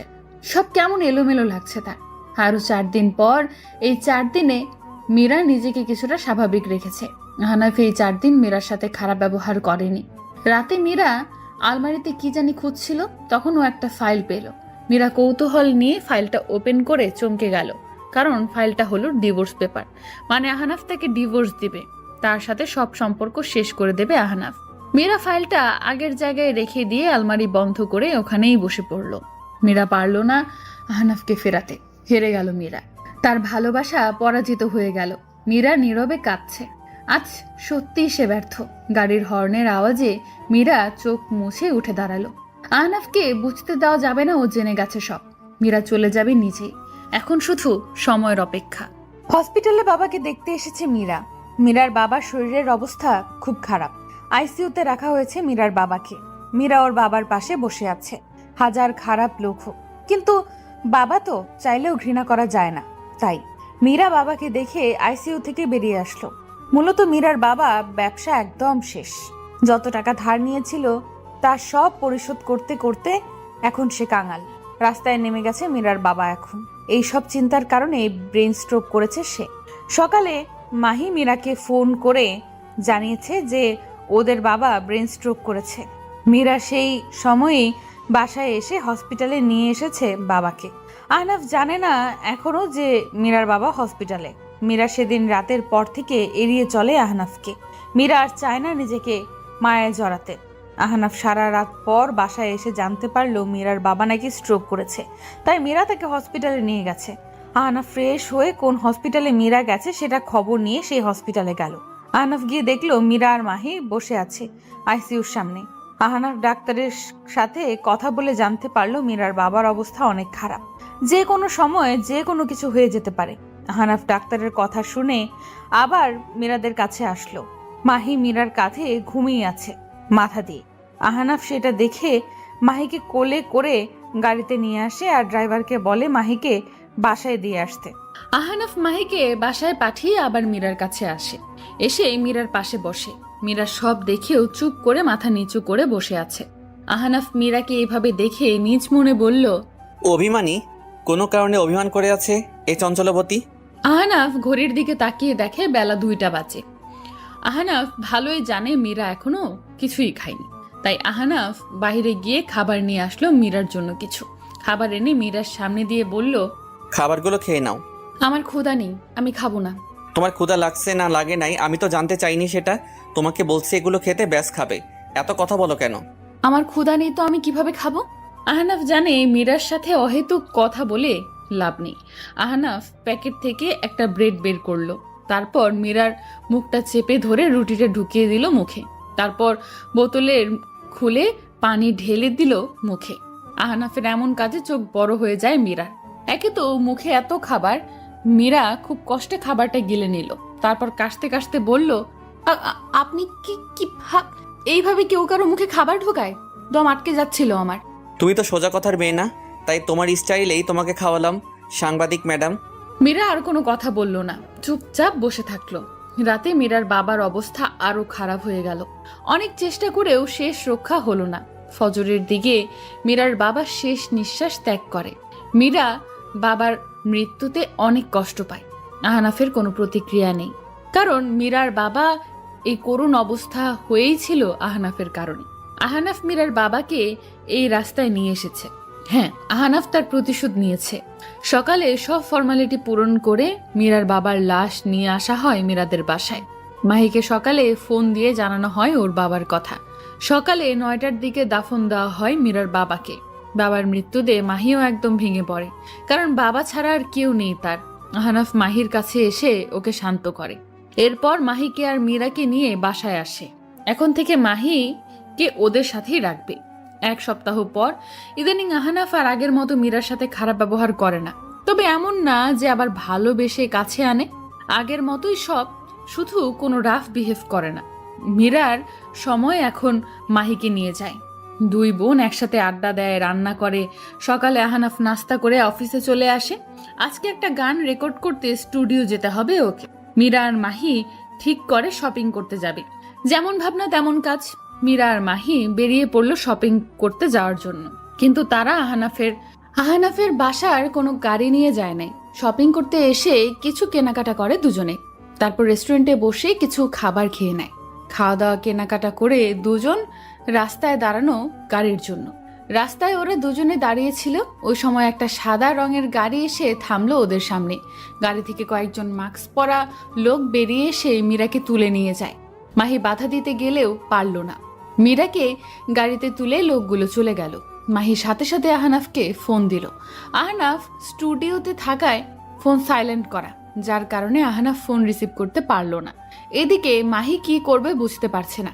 মাহি তাড়াতাড়ি চলে আসলো বাসায়। এদিকে মীরাকে নিয়ে আসলো লোকগুলো একটা পুরনো কারখানায়। মীরা বুঝতে পারছে না এসব কি হচ্ছে। লোকগুলো মীরাকে একটা পিলারের সাথে বেঁধে দিল। মীরা মুখে টেপ মারা থাকায় মীরা চিৎকারও করতে পারছে না। কিছু সময়ের মাঝে দুজন লোক আসলো। মীরা তাদের দেখে চিনতে পারল। লোক দুটো সেই হীরা পাচারকারীর লোক। মীরা তাদের দেখে অবাক আর ভয় পেল। লোকগুলো মীরার সামনে এসে দাঁড়িয়ে বলল, অনেক দিনের অপেক্ষার পর অবশেষে তোকে খুঁজে পেলাম। অনেক অপেক্ষা করেছি তোকে এখানে আনার। মীরা লোক দুটোর কথা শুনে ভয় পেল। ভয় ভয় গলায় বলল, কি বলছেন আপনারা? আমার সাথে আপনাদের কি? বাহ, এ তো দেখছি চুরি করে চোর বলে। আমি চুরি করিনি। তুই আর তোর ওই বন্ধু মিলে আমাদের যে হীরা পাচার করার ভিডিও বানিয়ে সেটা মিডিয়াতে প্রচার করে দিয়েছিস। আপনারা? আমরাই তারা। তোদের দুইজনের জন্য আমাদের রহস্য সবার কাছে চলে এসেছে। পুলিশ আমাদের পিছনে পড়েছিল তোদের জন্য। আপনারা অবৈধভাবে হীরা পাচার করবেন আর সেটা আমরা জানবো না কেন? দেশের সাথে বেইমানি করছেন আপনারা। হ্যাঁ, বেইমানি করেছি তো। যাই হোক, তুই তো আহনাফের স্ত্রী, সেই আহনাফ যার বাবা আমাদের সাথে বিজনেস করে রাস্তায় বসেছিল। তার মানে আপনারাই সেই লোক যারা মিস্টার আহনাফের বাবাকেও ধোঁকা দিয়েছে। জি, আমরাই তারা। আহনাফের বাবা তো বোকা ছিল একটা, বেচারা অবলা অবৈধ হীরা ওর অফিসে রেখে ওকে ফাঁসালাম, আর বেচারা সেটা বুঝতেও পারল না। ইস, অকালে আমাদের হাতে মরতে হলো ওর। মানে আপনারা কি ওনাকে? হ্যাঁ, আমরাই ওকে জেলে মেরে ফেলেছিলাম। ও আমাদের সব রহস্য জেনে গিয়েছিল। আমাদের জন্য রিস্ক ছিল ও, তাই ওকে জেলেই মেরে দিয়েছি। আর সেটা ন্যাচারাল ডেড বলে চালিয়ে দিয়েছিল পুলিশরা। আর শুধু আহনাফের বাবা না, তোর ওই বন্ধু রাজাকেও সরিয়ে দিয়েছি। আর এখন তোকে সরিয়ে দিব। কি? আপনারা রাজকে মেরে ফেলেছেন? একদম। ওর আর তোর জন্য আমরা আমাদের বিপদে পড়েছিলাম। একদম, ওর আর তোর জন্য আমরা আবার বিপদে পড়েছিলাম। তোদের কিভাবে বাঁচিয়ে রাখি বল? আজ তোর বন্ধুর মতো তোকেও মেরে ফেলে দিব। এরপর আর কেউ আমাদের ব্যাপারে জানতে পারবে না। লোকগুলোর কথায় ভয় পেয়ে যায় মীরা। তবে কি আজ ও মরণ ওদের হাতে লেখা? আর কি দেখা হবে না আহনাফের সাথে? 1 বছর পর সময়ের স্রোতের সাথে অনেক কিছু বদলে গেছে। অনেক সম্পর্ক বদলে গেছে। অনেক জীবনের চাকা ঘুরে গেছে। আবার কিছু কিছু সম্পর্ক ভেঙে গুড়িয়ে গেছে। সোফায় বসে ল্যাপটপে কাজ করছে আহনাফ। এই আহনাফ আর আগের আহনাফের মাঝে অনেক ব্যবধান। এই আহনাফ আর আগের মতো সিঙ্গার নেই, এখন একজন বিজনেসম্যান ও শুধু। আগের সেই রাগ জেদ কিছুই আর নেই আহনাফের মাঝে। আর এই সব বদলে গেছে শুধুমাত্র একজনের শূন্যতায়। আর সেই শূন্যতা হলো মীরার শূন্যতা। হ্যাঁ, আহনাফের জীবনে মীরার শূন্যতা সব থেকে ভয়ঙ্কর শূন্যতা। যে শূন্যতা আজ আহনাফকে এই পরিবর্তন এনে দিয়েছে। মীরা হারিয়ে যাওয়াটা আহনাফকে বদলে দিয়েছে। সেই 1 বছর আগেই মীরাকে হারিয়ে ফেলেছে আহনাফ। সেই দিনটা কোনো দিন ভুলতে পারবে না। আজও নিজেকে ওই দিনের জন্য অপরাধী লাগে আহনাফের। কেন সে মীরাকে বাঁচাতে পারল না? আচ্ছা, মীরা কি অভিমান করে চলে গেল দূরে? সেই 1 বছর আগে মাহি বাসায় এসে আহনাফের অপেক্ষা করছিল। আহনাফ সন্ধ্যায় বাসায় আসলে জানতে পারে মীরার কিডন্যাপের কথা। আহনাফের ফোন অফ হয়ে যাওয়ায় সে মাহির ফোন পায় না। আহনাফ মাহির থেকে সব জেনেই লোক লাগিয়ে দেয়, কিন্তু কেউ মীরার কোনো খোঁজ পায় না। পুলিশ থেকে শুরু করে আহনাফের সব লোকেরা মিলেও কোনো খবর পায় না মীরার। মীরার নিখোঁজের পর থেকে আহনাফ একদম অস্থির হয়ে গেছে মীরার জন্য। এইভাবে 4 দিন পার হয়ে গেল, কিন্তু মীরার কোনো খবর পাওয়া গেল না। আহনাফের মনে অজানা ভয় কাজ করছিল। যে মীরার মনে অজানা ভয় কাজ করছিল যে মীরার কোনো বড় ক্ষতি হলো না তো। অনেক খোঁজার পরও মীরার কোনো খবর পাওয়া যায়নি। আর না পাওয়া গেছে সেই স্মাগলারদের খবর। সবাই ধরেই নিয়েছে হয় মীরাকে মেরে ফেলা হয়েছে, নয়তো মীরাকে কোথাও গুম করে দেওয়া হয়েছে। এই সব শুনে আহনাফ পাথর হয়ে যায়। নিজেকে নিজে গালিগালাজ করে কেন সে মীরাকে সাবধানে রাখলো না। আহনাফ পাগলের মতো কান্না করছিল মীরার জন্য। মীরার সাথে করা অন্যায়ের কথা ভাবলে আরো বেশি কষ্ট হচ্ছিল আহানাফের। কত কষ্টই না দিয়েছে সে মেয়েটাকে, ওর বাবার জন্য শাস্তি দিয়েছে মীরাকেও। মেয়েটা ওর একটু ভালোবাসার জন্য পাগল ছিল, আর ও কি করত? শুধু অবহেলা, অপমান। আর দেখো আজ সেই ভালোবাসার কাঙাল আহানাফও কিন্তু আজ মীরারই নেই, হারিয়ে গেছে মীরা। অতীতের সেই স্মৃতি মনে পড়তে আহানাফের ভেতরে কষ্টগুলো আবার ঘিরে আসছে। আজকে খুব শক্ত করে রেখেছে সে, কাজের মাঝে নিজেকে ডুবিয়ে রাখতে চায় সে, কিন্তু তাও তো মীরাকে ভুলতে পারছে না সে। আর পারবে কিভাবে? ভালোবাসাকে কি চাইলেও ভোলা যায়? আহানাফের কাছে এখন জীবনটা একটা বিষ, আর কিছুই না। আহানাফ কাজে আর মন বসাতে পারলো না, উঠে বারান্দায় চলে আসলো। আকাশের দিকে তাকিয়ে আহানাফ নিজ মনে বলছে, তুমিহীনা আমি একদম একা, এই জীবনটাও তুমিহীনা বৃথা। থাকতে তোমার করেছি অবহেলা, হারিয়ে আজ করছি আফসোস এক বুক ভরা। আহানাফ একটা দীর্ঘশ্বাস ফেলে রুমে আসলো। রুমে এসে আলমারি খুলে একটা ডায়েরি হাতে নিল। ডায়েরিটা মীরার। মীরা এই ডায়েরিতে আহানাফের মতো মীরার হারিয়ে যাওয়ার পর আহানাফ এই ডায়েরিটা পেয়েছিল। আহানাফ ডায়েরিটা নিয়ে বসলো খাটে। ডায়েরিটা খুলে আবার পড়তে শুরু করে প্রথম থেকে। আজ বাবা একটা ছেলের সাথে আমার বিয়ের কথা বলেছে। ছেলেটা হলো ফেমাস গায়ক আহানাফ। তার গান আমার ভীষণ পছন্দের। বাবা যখন আহানাফের কথা বলল, আমি অনেক অবাক হয়ে যাই যে এত বড় গায়ক আমার মতো মিডল ফ্যামিলির মেয়েকে বিয়ে করতে চায়। প্রথমে আমি রাজি হতে চাইনি, কিন্তু ধীরে ধীরে আহানাফের সাথে দেখা করে আর মিশে আর না করতে পারিনি। মনের কোণে কোনো এক জায়গায় দিয়ে ফেলেছি এই লোকটাকে। আহানাফের সাথে বিয়ে ঠিক হতেই চাকরি পেয়ে যাই। আহানাফ সাহেব সত্যিই আমার জন্য লাকি। আমাদের বিয়ের আর কিছুদিন বাকি আছে। আজ সকালে আমি অফিসে যাওয়ার জন্য বেরোচ্ছিলাম, একটা অচেনা নাম্বার থেকে আহানাফ সাহেবের ব্যাপারে মেসেজ আসলো। মেসেজের কথা প্রথমে বিশ্বাস করিনি, কিন্তু যখন সেই মেসেজ দেওয়ার ঠিকানায় যাই আর দেখি সব, তখন বিশ্বাস করতে বাধ্য হলাম। আহানাফ সাহেব অন্য মেয়েদের সাথে। সেদিন আহানাফ সাহেবকে বিয়ের জন্য না করলে জানালা বাবা তার ধার শোধ করতে আমাকে বিয়ে দিচ্ছেন। অনেক বড় অ্যামাউন্ট ধার নিয়েছেন বাবা ওনার থেকে, যা বাবার পক্ষে দেওয়া সম্ভব হচ্ছিল না। সেদিন আহানাফ সাহেব আমাকে আরো কত খারাপ কথা শোনালেন। বাসায় এসে বাবাকে জিজ্ঞেস করলে তিনিও একই কথা বললেন, আর এটাও বললেন আমি যেন বিয়েতে অমত না করি। তাই বাধ্য হয়ে বিয়ে করতে হলো আমার আহানাফ সাহেব। প্রতিটা মেয়ের কাছে বাসর ঘর সুখের ভালোবাসার, কিন্তু আমার কাছে একদম বিপরীত। বাসর রাতে আমার স্বামী আমার হাত পুড়িয়ে দেয়। যন্ত্রণায়, ব্যথায়, কাতরতায় কাতরাতে থাকি আমি। আমায় সেভাবে রেখে তিনি চলে যান অন্য মেয়ের সাথে রাত কাটাতে।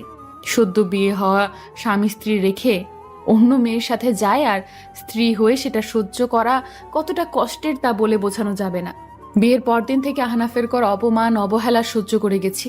বুঝতে পারছিলাম না আমাকে যদি ওনার পছন্দ না হয় তবে কেন উনি আমায় বিয়ে করেছেন, আর কেনই বা আমাকে এইভাবে কষ্ট দিচ্ছেন। অবশেষে আহানাফের আলমারি থেকে ডায়েরিটা পড়ে জানতে পারলাম আহানাফ আমায় ছোট থেকেই ভালোবাসে, কিন্তু আমার বাবা ওর বাবার সাথে বেইমানি করেছিল, যার কারণে ওর বাবা মা ভাই সবাই মারা যায়। আর এটার প্রতিশোধ আহানাফ আমার উপর নিচ্ছে। কিন্তু এতে আমার অপরাধ কি? আমি তো এসবের কিছুই জানতাম না। আমি তো আহানাফকে এসব না জেনেই ভালোবাসি, তবে আহানাফ কেন আমায় এভাবে পোড়াচ্ছে? সব জেনে ঠিক করলাম আমি ভালোবাসা দিয়ে আমার আহানাফকে আমি ফিরাবো। নেমে পড়লাম সেই যুদ্ধে। হাজার চেষ্টা করেও, হাজার কিছু করেও আমি আহানাফকে ফেরাতে পারলাম না। আহানাফের মনে নিজের প্রতি ভালোবাসা আনতে পারলাম না। আহানাফ সেই আগের মতোই আমাকে অবহেলা, অপমান করত। অবশেষে হার মানতে হলো আমায়। আমার ভালোবাসা পরাজিত হলো আহানাফের প্রতিশোধের কাছে। আজকে আলমারিতে ডিভোর্স পেপার পেলাম। আহানাফ আমায় তালাক দিবে সেই কাগজপত্র রেডি করেছে। তবে আমি তো তাকে ভালোবাসি, তাকে তালাক দেওয়ার মতো কথা ভাবতেও পারি না। তাই আমি নিজেই চলে যাব তাকে মুক্তি দিয়ে। তার তুমিময় প্রাপ্তি হবার ভাগ্য আমার নেই। পূর্ণতা হয়তো আমাদের লেখা নেই, তবে ভালোবাসা কোনো কমতি আমার ছিল না। ভাগ্যের পরিহাসে আজ আলাদা আমরা। মীরার ডায়েরিটা পড়ে আহানাফের চোখ আবার ভিজে গেছে। যতবার এই ডায়েরিটা পড়েছে ঠিক ততবারই শিখিয়ে দিচ্ছে। কতটা কষ্ট সে মীরাকে দিয়েছে তা বোঝা যায় এই ডায়েরির লেখাগুলো পড়লে। যদি একবার মীরাকে ফিরে পেত তবে তার পায়ে ধরে ক্ষমা চাইত, বুকে আগলে রাখতো তার মহারানীকে। আহানাফ ডুকরে ডুকরে কাঁদছে আর বলছে, মহারানী কোথায় হারিয়ে গেলে তুমি? তোমাকে ছাড়া যে তোমার মহারাজ শূন্য। আহানাফ মীরার ডায়েরিটা রেখে দিয়ে নিজেকে সামলে নিল। তারপর রেডি হয়ে অফিসে চলে আসলো।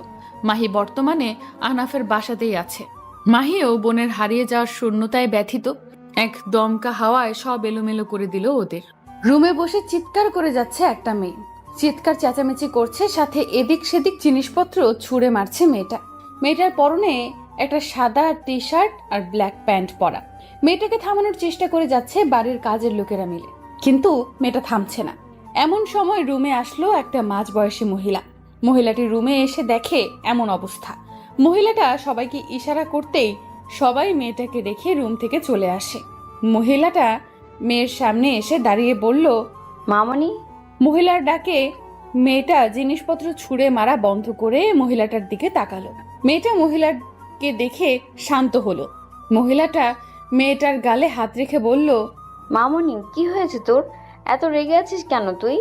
মেয়েটা মহিলাকে জড়িয়ে ধরে বাচ্চাদের মতো করে বলে, দেখো না মা, আমি কাল থেকে সামিরাকে বলছি যে আমি এসব ডান্সে নাম দেব না, কিন্তু ও আমাকে জোর করেই যাচ্ছে। আর আজকে আমাকে না বলে আমার নাম দিয়ে এসেছে ওই অনুষ্ঠানে। এখন তুমি বলো আমি কি করব? না পাচ্ছি সামিরাকে কিছু বলতে, আর না পাচ্ছি মানতে, তাই তো ঘরে এসে রাগ সাফ করছি। এবার মহিলাটা মেয়েটার দিকে হাসি দিয়ে বলে, তো এতে রাগার কি আছে পাগলি? তুই নাচ গান দুটোই ভালো পারিস বলেই সামিরা তোর নাম দিয়েছে। এটা তো ভালো করেছে ও। মা তুমিও। আচ্ছা যা, এখন ফ্রেশ হয়ে আয়। তোর বাবা আদি নিচে অপেক্ষা করছে তোর জন্য। আদি? উনি এসেছেন কেন এখন? জানি না, তোর বাবা ডেকেছে কি দরকারে জানি। আচ্ছা। মহিলাটা রুম থেকে চলে আসলো। তারপর মেয়েটা ফ্রেশ হতে ওয়াশরুমে চলে গেল। এতক্ষণ যা দেখলেন সেটা হলো খানবাড়ির আদরের একমাত্র মেয়ে উষা। উষা বাবা মায়ের আদরের একমাত্র মেয়ে। ছোটবেলা থেকে বাবা মার আদরে বড় করেছে ওকে। অনেক রাগী জেদি হলেও মনের দিক থেকে অনেক ভালো একটা মেয়ে উষা। উষা একজন প্রফেশনাল ডিজাইনার, দেখতে অনেক সুন্দর মেয়ে উষা। উষার বাবা ইয়াকুব খান একজন আইনজীবী, নামডাক ওনার সত্যতার জন্য ওনার। উষা ফ্রেশ হয়ে একটা বেবি পিঙ্ক কালারের জামা পরে নিচে আসলো। নিচে এসে দেখে ওনার বাবা আদি একসাথে বসে কথা বলছে। উষা আদিকে দেখে মেজাজ খারাপ হয়ে গেল। এই লোকটা যাকে উষা একদম পছন্দ করে না। আদি উষার বাবার মতো একজন আইনজীবী। উষার বাবার সাথে অনেক ভালো সম্পর্ক আদির। আদি উষাকে অনেক ভালোবাসে, কিন্তু সেটা কোনোদিন মুখে বলে না। উষা যদি ওকে রিজেক্ট করে দেয় সেই ভয়। উষা নিচে এসে বাবার পাশে বসলো। ইয়াকুব সাহেব মেয়েকে কাছে টেনে আদর করলেন। বাবা, তুমি আমাকে ডেকেছো? শুনো মামনি, তুমি আদির সাথে একটু আমাদের পুরান ঢাকায় সে জায়গাটা আছে না, ওটা একটু দেখে আসো। ওখানে একটু ঝামেলা হয়েছে শুনলাম। আমার একটু দরকারি কাজে আজ ঢাকার বাইরে যেতে হবে, তাই আমি যেতে পারবো না। তাই তুমি আদির সাথে যাও, গিয়ে দেখে আসো একটু। উষার আদির সাথে যাওয়ার কথা শুনে মেজাজ খারাপ হয়ে গেল, কিন্তু বাবার সামনে সেটা প্রকাশ করতে পারছে না, তাই বাধ্য হয়ে রাজি হয়ে গেল উষা যাওয়ার জন্য। এইদিকে আদি খুব খুশি হলো উষার সাথে যেতে পারবে দেখে। দুপুরে সবাই একসাথে খাওয়া দাওয়া করে নিল। উষার বাবা চলে গেলেন। এরপর উষার আদিও বেরিয়ে পড়লো যাওয়ার জন্য। আদি সামনের সিটে আর উষা পিছনের সিটে। গাড়ির ড্রাইভ করবে আদি। আদি লুকিং গ্লাস দিয়ে উষার দিকে তাকিয়ে বলল, আমি কোনো গাড়ির ড্রাইভার নই। যদি আমার সাথে যেতে হয় তবে সামনের সিটে এসে বসতে হবে, নয়তো আমি এখানে রেখে একাই যাব। আদির কথা উষার কর্ণপাত হতেই উষা রেগে বেলুন হয়ে যায়। ঠাস করে গাড়ির দরজা খুলে পটাশ করে সামনের সিটে এসে বসে উষা। উষা সামনের সিটে এসে মনে মনে আদির গোষ্ঠীর উদ্ধার করছে বকে। শালা উকিল ইঁদুর, তোর কোনোদিন বিয়ে হবে না দেখিস। তোর বউ হবে একটা চুন্নি। এই উষার দোয়া কোনোদিন ফেলনা যাবে না। আদি ভালোই বুঝতে পারছে উষা তাকে ছাড়ছে। আদি হালকা হেসে ড্রাইভ করতে লাগলো, কিন্তু রাস্তা আসার পর আদি উষা দেখলো রাস্তায় অনেক ভিড়। উষা আদির ভিড় কি তা বোঝার জন্য গাড়ি থেকে নামলো। উষা গাড়ি থেকে নেমে দেখে একটা ছেলে একটা রিক্সাওয়ালাকে যা না তা বলে গালি দিচ্ছে আর মারছে। রিক্সাওয়ালাটা অনেক বৃদ্ধ। উষা এটা দেখে মেজাজ খারাপ হয়ে গেল। এতগুলো লোক এখানে, কিন্তু কেউ ছেলেটাকে বাধা না দিয়ে এখানে মজা নিচ্ছে। উষা ভিড় ঠেলে গিয়ে ছেলেটাকে মারা অবস্থাতেই ঘুরিয়ে মারলো এক থাপ্পড়। ছেলেটা থাপ্পড়ের পাল্টা জবাব বা প্রতিক্রিয়া দেবার তো দূরে চমকাতেও পারলো না। এর মাঝে উষা জুতা খুলে মার লাগালো ছেলেটাকে আর বলতে লাগলো, লজ্জা করে না বাবার বয়সে একটা লোকের গায়ে হাত দিতে? তাকে জানা তা বলে গালি দিচ্ছিস, আবার গায়ে হাত দিচ্ছিস। তোর বাবাকে আজ কেউ যদি এমন করলে কেমন লাগতো তোর? বলেই উষা মায়ের দিতে লাগে ছেলেটাকে। রাস্তার লোকেরা এবার উষাকে থামানোর চেষ্টা করলো। এতে উষা ছেলেটাকে মায়ের দেওয়া বন্ধ করে চিৎকার করে বলল, খবরদার, কেউ যদি আমাকে বাধা দিতে আসেন তো। এতক্ষণ ধরে এই ছেলেটা যখন একজন নিরীহ লোককে এভাবে মারছিল তখন কেউ আসেনি ওনাকে বাধা দিতে, কিন্তু এখন যে আমি একে মারতে ধরলাম সবাই আসছেন একে বাঁচাতে। এতক্ষণ যেভাবে মজা নিচ্ছিলেন এখনো সেভাবেই মজা নিন। লোকটার কথা শুনে উষার সামনে তাকিয়ে দেখে বাইকের একটা গ্লাস শুধু ভেঙেছে।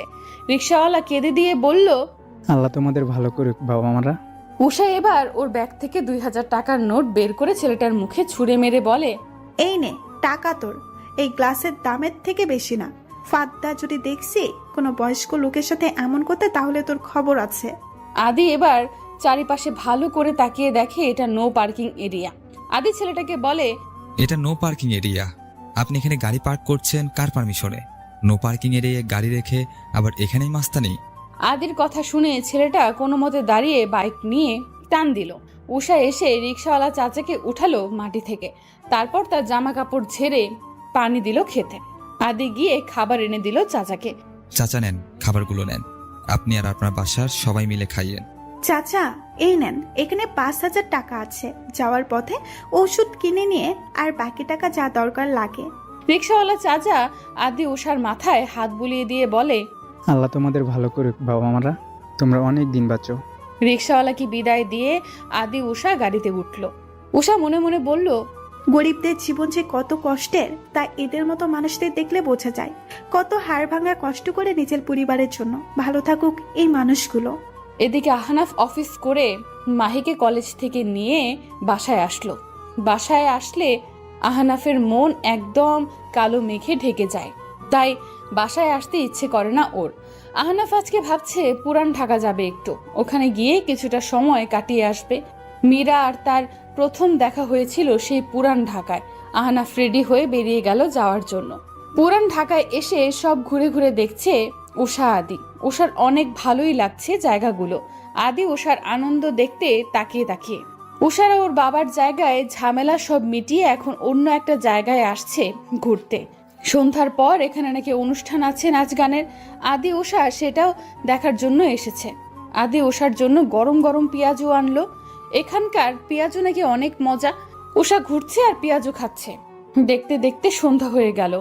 উষা আর আদি অনুষ্ঠান দেখতে এসেছে। এইরকম কালচারাল অনুষ্ঠান উষা সাধারণত দেখেন নাই জীবনেও, তবে আজ আদির সাথে ভালোই লাগছে দেখতে ওর। আহনাফ এখানে ঘুরতে এসে এই কালচারাল অনুষ্ঠান দেখতে এসেছে। আজকে মীরা থাকলে ওরা দুজন মিলে আসতো, কত আনন্দ করত। ইস, বিয়ের পর মেয়েটাকে কোথাও একটু ঘুরতেও নিয়ে যায়নিও। কতটা পাষাণ স্বামী ছিল। আহনাফের এসব মনে পড়তেই আহনাফ আর এখানে থাকতে পারলো না, উঠে চলে আসলো। নিজেকে সামলানো দায় হয়ে যায় মীরাকে মনে পড়লে। উষা আর আদি অনুষ্ঠান কিছুটা দেখে বাসায় যাওয়ার জন্য চলে আসলো। বেখেয়ালি ভাবে হাঁটার কারণে উষা ধাক্কা খেলো কারো সাথে। উষা সামনে তাকিয়ে দেখে একটা ছেলে দাঁড়ানো। আহনাফ দাঁড়িয়ে ছিল, এমন সময় ওর সাথে কেউ ধাক্কা খেলো। আহনাফ সামনে তাকিয়ে দেখে একটা মেয়ে। উষা আহনাফের দিকে তাকিয়ে বলে, সরি, আসলে খেয়াল করিনি তাই ধাক্কা লাগলো। It's okay. আদি আহনাফের দিকে তাকিয়ে চমকে গেল। আহনাফ বিস্ময় চোখে বলল, আমি যদি ভুল না হই তবে আপনি বিখ্যাত গায়ক আহনাফ, রাইট? জি। ও মাই গড, আমি ভাবতে পারিনি আপনার সাথে আমার দেখা হবে। আমি আপনার এক চরম ভক্ত গানের। ও, আপনার সাথে দেখা হয়ে ভালো লাগলো। জি, আমারও। আজ তবে আসি। আহনাফ আর কথা বাড়ালো না, চলে আসলো। উষা এত সময় ওদের কথা শুনে এবার আদিকে বলল, আপনি ওনাকে চিনেন? উনি বিখ্যাত গায়ক আহনাফ। এখন উনি গান গাওয়া ছেড়ে দিয়েছেন, তবে এক সময়ের আগুন করা গায়ক ছিলেন উনি। গান কেন ছাড়লো? আসলে ওনার ওয়াইফ মিসিং 1 বছর যাবত। ওনার ওয়াইফ একজন সাংবাদিক ছিলেন। একদল হীরা পাচারকারীদের উনি আর ওনার বন্ধু মিলে ধরিয়েছিলেন। এরপর ওনার বন্ধুর লাশ পাওয়া যায়। লাশ পাওয়ার আগে সেও নিখোঁজ ছিল। এরপর উনি নিখোঁজ হন, কিন্তু ওনার কোনো খোঁজ পাওয়া যায় না। একটা সময় পুলিশ এটাই ধরে নেয় যে হয়তো ওই লোকগুলো ওনাকে মেরে গুম করে দিয়েছে, আর নয়তো অন্য কিছু করে দিয়েছে। এই কেসের অধীনে আমি আর আঙ্কেল দুজনেই ছিলাম। এই কেসের এখনো কোনো শুরুও হয়নি, আর না কোনো রায় হয়েছে। স্ত্রীকে হারিয়ে উনি গান ছেড়েছেন। ওনাকে সামনাসামনি দেখিনি, আজকেই দেখলাম। আর ওনার স্ত্রীকেও আমি দেখিনি কোনোদিন। আইসি, আসলে খুব কষ্টের ব্যাপার। ভালোবাসার মানুষটাকে হারিয়েছে লোকটা। আচ্ছা চলো। চলুন। এবার উষা আর আদি চলে আসলো বাসায়। পরদিন উষা ওর বুটিকে আসলো। আজকে একটা ড্রেস ডেলিভারি হবে, ড্রেসটা ভালো মতো প্যাকিং করে দিতে হবে। উষা কাজ করছিল, ওই সময় সামিরা আসলো ওর কাছে। সামিরা অনেক ভয়ে আছে, উষা না আজকে ওকে খেয়েই ফেলে।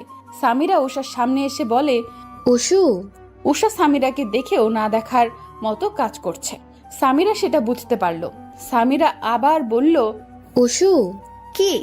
উষা সোনা রাগ করেছিস? রাগ করব কেন? রাগ করার মতো কি করেছিস? ওই যে তোর নাম তোকে না বলে দিলাম। ভালো করছিস। তার মানে তুই রাগ করিসনি? সর মাইয়া। আচ্ছা শোন, তুই কিন্তু আজকে বিকালে আসিস বাসায়। আচ্ছা, আসবো। সামিরা উষার সাথে কথা বলে চলে আসলো। উষা বুটিকের কাজ শেষ করে পার্সেল পাঠিয়ে দিল। বুটিক বন্ধ করে এখন বাসায় যাওয়ার জন্য বের হলো উষা। রাস্তায় এসে গাড়ির জন্য অপেক্ষা করছে উষা। এমন সময় কোথা থেকে একটা মেয়ে এসে ওর পেছনে লুকালো আর বলতে লাগলো, আমাকে বাঁচাও, আমাকে ওরা মেরে দিবে, আমাকে বাঁচাও। উষা বুঝতে পারছে না কি হয়েছে, কিন্তু এটা বুঝতে পারছে কোনো কারণে মেয়েটা ভয় পেয়েছে। উষা মেয়েটাকে সাইড করে আনলো আর ওদিকে তাকিয়ে দেখলো দুইটা লোক এসে খুঁজছে মেয়েটাকে। উষা মেয়েটাকে আড়াল করলো আরো। কিছু সময় পর লোক দুটো চলে গেলে উষা আড়াল থেকে বেরিয়ে এসে মেয়েটাকে নিয়ে উষা মেয়েটার দিকে তাকিয়ে দেখে মেয়েটা অজ্ঞান হয়ে গেছে। উষা বুঝতে পারছে না কি করবে। কোনো মতে একটা ট্যাক্সি নিয়ে মেয়েটাকে নিয়ে হসপিটালে আসলো উষা। উষা হসপিটালে এসে ডাক্তারের কাছে নিল মেয়েটাকে। ডাক্তার মেয়েটাকে দেখে চেক আপ করতে নিল। প্রায় 1 ঘন্টা চেক আপ করে ডাক্তার বেরিয়ে আসলো। ডাক্তার বেরিয়ে এসে উষাকে বলল, মেয়েটা আপনার কি হয়? জি, কেউ না রাস্তায় পেয়েছি, হেল্প চাইছি। দেখুন, মেয়েটা যে অবস্থা দেখলাম তাতে খুব একটা ভালো না। মেয়েটার শরীরে ইঞ্জেকশনের সূচের দাগ দিয়ে ফুল হওয়া, আর মেয়েটা মনে হয় ড্রাগ অ্যাডিক্টেড। ড্রাগের টেস্ট পেয়েছি ওর রক্তে আমরা। আমার মনে হয় জোর করে ড্রাগ অ্যাডিক্টেড করা হয়েছে একে। এখন যত তাড়াতাড়ি পারেন ভালো কোনো ডাক্তার, সাইকোলজিস্ট দেখান, নইলে এর অবস্থা আরও খারাপ হয়ে যাবে। আর না হলে রিহাব সেন্টারে পাঠানোর ব্যবস্থা করুন দ্রুত। উষা বুঝতে পারছে না কি করবে। একটা অচেনা মেয়েকে পেল, তাও আবার মাদকাসক্ত। উষা তাড়াতাড়ি আদিকে কল দিল। আদি উষার ফোন পেয়ে আসলো হসপিটালে। আদি এসে উষার থেকে সব শুনলো। ঠিক। আদি আর উষা মেয়েটাকে নিয়ে আসলো ওদের বাসায়। মেয়েটা এখন ঘুমানো। উষা নিজের রুমে বসে ভাবছে, কে এই মেয়েটা? আর এভাবে রাস্তায় আসলো কেন? আর ওই লোকগুলো এর পেছনে এসেছিল কেন? এদিকে আহনাফ ঘরে বসে আছে, হাতে মীরার একটা ছবি নিয়ে। ছবিটা মীরা আর ওর বিয়ের ছবি। আহনাফের চোখের কোণে পানি জলজল করছে। প্রিয় মানুষকে হারানোর বেদনা কখনোই ভোলা যায় না। এই যন্ত্রণা মৃত্যুর থেকেও কষ্টের। আহনাফ মীরার ছবির দিকে তাকিয়ে বলছে, মহারানী, আমাকে কাঁদিয়ে খুশি হচ্ছ তাই না তুমি? আমিও তো কাঁদিয়েছি তোমাকে, তাই এখন আমাকে কাঁদাচ্ছ তুমি? আহনাফ মীরার ছবিতে ঠোঁট ছুঁয়ে দিল আর মনে মনে বলল, আমার প্রেমের পূর্ণতা সে, আমার না হওয়া তুমিময় প্রাপ্তি সে। আহনাফ মীরার ছবিটা বুকে জড়িয়ে নিয়ে শুয়ে পড়ল। সকালে উষা হাতে খাবার নিয়ে আসলো মেয়েটার রুমে। উষা রুমে এসে দেখে মেয়েটা চুপচাপ বসে আছে। উষা মেয়েটার পাশে এসে বসে বলল, এই যে কি ভাবছো? মেয়েটা নিজের ভাবনার মাঝে ছিল। উষার ডাকে সামনে তাকালো মেয়েটা। উষা মেয়েটাকে আবার বলল, আচ্ছা, তোমার নাম কি? আমার নাম। তোমার নাম? ডাক্তার বলেছিল জ্ঞান ফেরার পরে কি হয় জানাতে। এ তো নিজের নাম মনে করতে পারছে না। আচ্ছা, আমি তোমার নাম দিচ্ছি। তোমার নাম হবে সারা। আচ্ছা সারা, কাল তুমি এই রাস্তায় কি করছিলে? আমি আর রাস্তায় মানে? হাই আল্লাহ, এর তো কিছুই মনে নেই।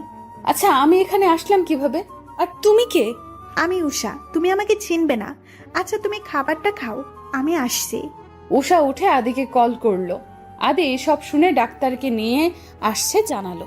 ডাক্তার এসে চেক আপ করে নিল আবার সারাকে। চেক আপ শেষে উষা আর আদির সাথে আলাদাভাবে কথা বলতে আসলো ডাক্তার উষা আর আদির সামনে বসে বলতে লাগলো, আমার মনে হয় উনি উচ্চমাত্রার ড্রাগ নিয়ে থাকেন, যার কারণে ওনার পরিচয় বা ওনার সম্পর্কে উনি কিছু মনে রাখতে পারেন না।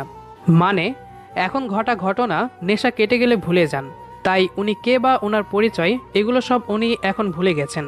কিন্তু আবার হুট করে ওনার সব মনে পড়ে যাবে, তবে আবার হুট করেই নেশার তাড়না উঠবে। তাই আমার মতে ওনাকে রিহ্যাবে পাঠানো দরকার, কারণ নেশার তাড়না উঠলে আপনারা তাকে ড্রাগ না দিয়ে পারবেন না।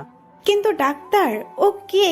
ও যদি এটা মনে না করতে পারে তবে আমরা ওর পরিবার বা ওর সম্পর্কে জানবো কিভাবে? সময় দিন, হয়তো মনে পড়ে যাবে খুব জলদি সে কে, কি তার পরিচয়। ডাক্তার চলে আসলো। উষা সারার কাছে গেল। সারা চুপচাপ বসে আছে। উষা সারার কাছে গিয়ে বলল, সারা, তুমি এত চুপচাপ কেন? জানি না, কিন্তু আমার কিচ্ছু ভালো লাগছে না। আচ্ছা চলো, তোমাকে নিয়ে একটু ঘুরে আসি, কি বলেন আদি? ভালো আইডিয়া, চলো। উষা সারাকে জামা দিল রেডি হবার জন্য। তারপর তিনজনে বেরিয়ে গেল ঘুরতে। এদিকে আহনাফ অফিসের কাজে 2 দিনের জন্য যাচ্ছে সিলেটে। আহনাফের যেতে একদম ইচ্ছে করছে না, কিন্তু কাজের জন্য যেতে হবে। আহনাফ মাহিকে একা রেখে যেতে পারবে না, তাই ওকে 2 দিনের জন্য নিয়ে যেতে হবে। আহনাফ মাহির সাথে তেমন একটা কথা বলে না, কেমন জানি লজ্জা লাগে ওর, কারণ ওর বোনের সাথে যা করেছে সেটা সে ওকে বিবেকে বাধা দেয়। আহনাফ তাও ওর খেয়াল রাখে। অন্যদিকে উষা, আদি আর সারা মিলে ঠিক আছে ঘুরে ডাক্তার। আসলো। সারার ঘুরে অনেক ভালো লাগলো।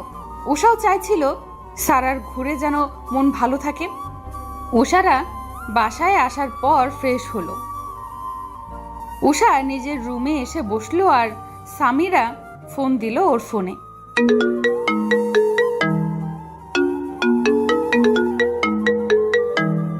উষা কল রিসিভ করলো। কি এসছে রে?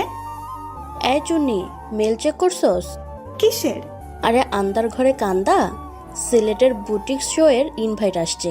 উফ, আমি দেখি নাই তো। বাহ, সুন্দর। এখন রেডি হন, আগামীকাল ট্রেন। তুই ফ্লাইটের টিকিটও মেরে দিছস? কাল সকালে চলে আসিস। আচ্ছা, টিকিট আরো একটা কাট। কার জন্য? আমার, তোর, আদি ভাইয়ের জন্য তো কাটছি। আর কে? সারার জন্য, তোকে বলছিলাম না। আচ্ছা ঠিক আছে। আচ্ছা। রাতে সারা নিজের রুমে শুয়ে আছে। ওর জানি কেন কিছু ভালো লাগছে না। সারা উঠে বারান্দায় যায়। সবার মনে কেন জানি একটা হাহাকার করছে। কিছু একটা নেই এমন অনুভূতি। আমার এমন কেন মনে হচ্ছে কিছু একটা হারিয়ে গেছে আমার থেকে। আমার নিজের প্রাপ্তি আমি পাচ্ছি না কোথাও। পরের দিন উষা, সারা, আদি বেরিয়ে পড়লো স্টেশনে যাওয়ার জন্য। সারা প্রথমে যেতে চায়নি, কিন্তু উষার জোরাজোরিতে সারা আর না করতে পারলো না। ওরা তিনজনে স্টেশনে আসলো, আর সেখানে আগে থেকেই সামিরাও ছিল। ওরা তিনজনে ওদের টিকিট অনুযায়ী সিটে বসলো। আহনাফ মাহিও ট্রেনে করে যাবে সিলেট। মাহির প্লেনে উঠতে ভয় করে, তাই আহনাফ ট্রেনের টিকিট কেটেছে। আহনাফ মাহিও তাদের সিটে বসলো। এদিকে কালো পোশাক পরা কয়েকটা লোক মাথা নিচু করে দাঁড়িয়ে আছে 2জন লোকের সামনে। 2জন লোক রেগে তাকিয়ে আছে ওদের দিকে। 2জন লোকের মাঝে এক লোক চিৎকার করে বলল, এতটা অকর্ম তোরা, একটা মেয়েকে খুঁজে আনতে পারিস নাই? আকাশ নিয়ে গেল নাকি মাটি খেয়ে ফেলেছে মেয়েটাকে, যে মেয়েটাকে পাস নাই তোরা? বস, আমরা তো চেষ্টা করেছি, সব জায়গায় খুঁজেছি ওই মেয়েটাকে, কিন্তু কোথাও পাইনি। চুপ।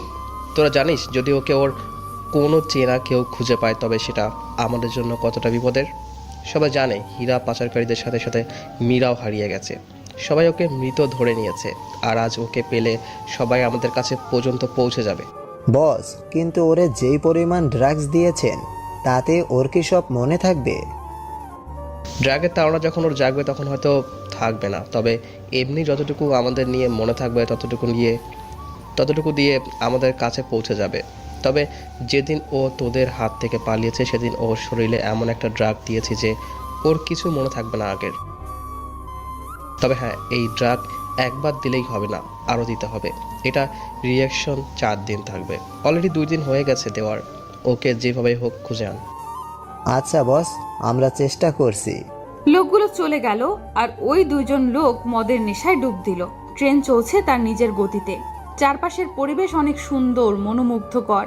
সারা পরিবেশটা এনজয় করছে। খোলা জানালার পাশে বসে এমন দৃশ্য দেখতে ভালোই লাগছে অনেক।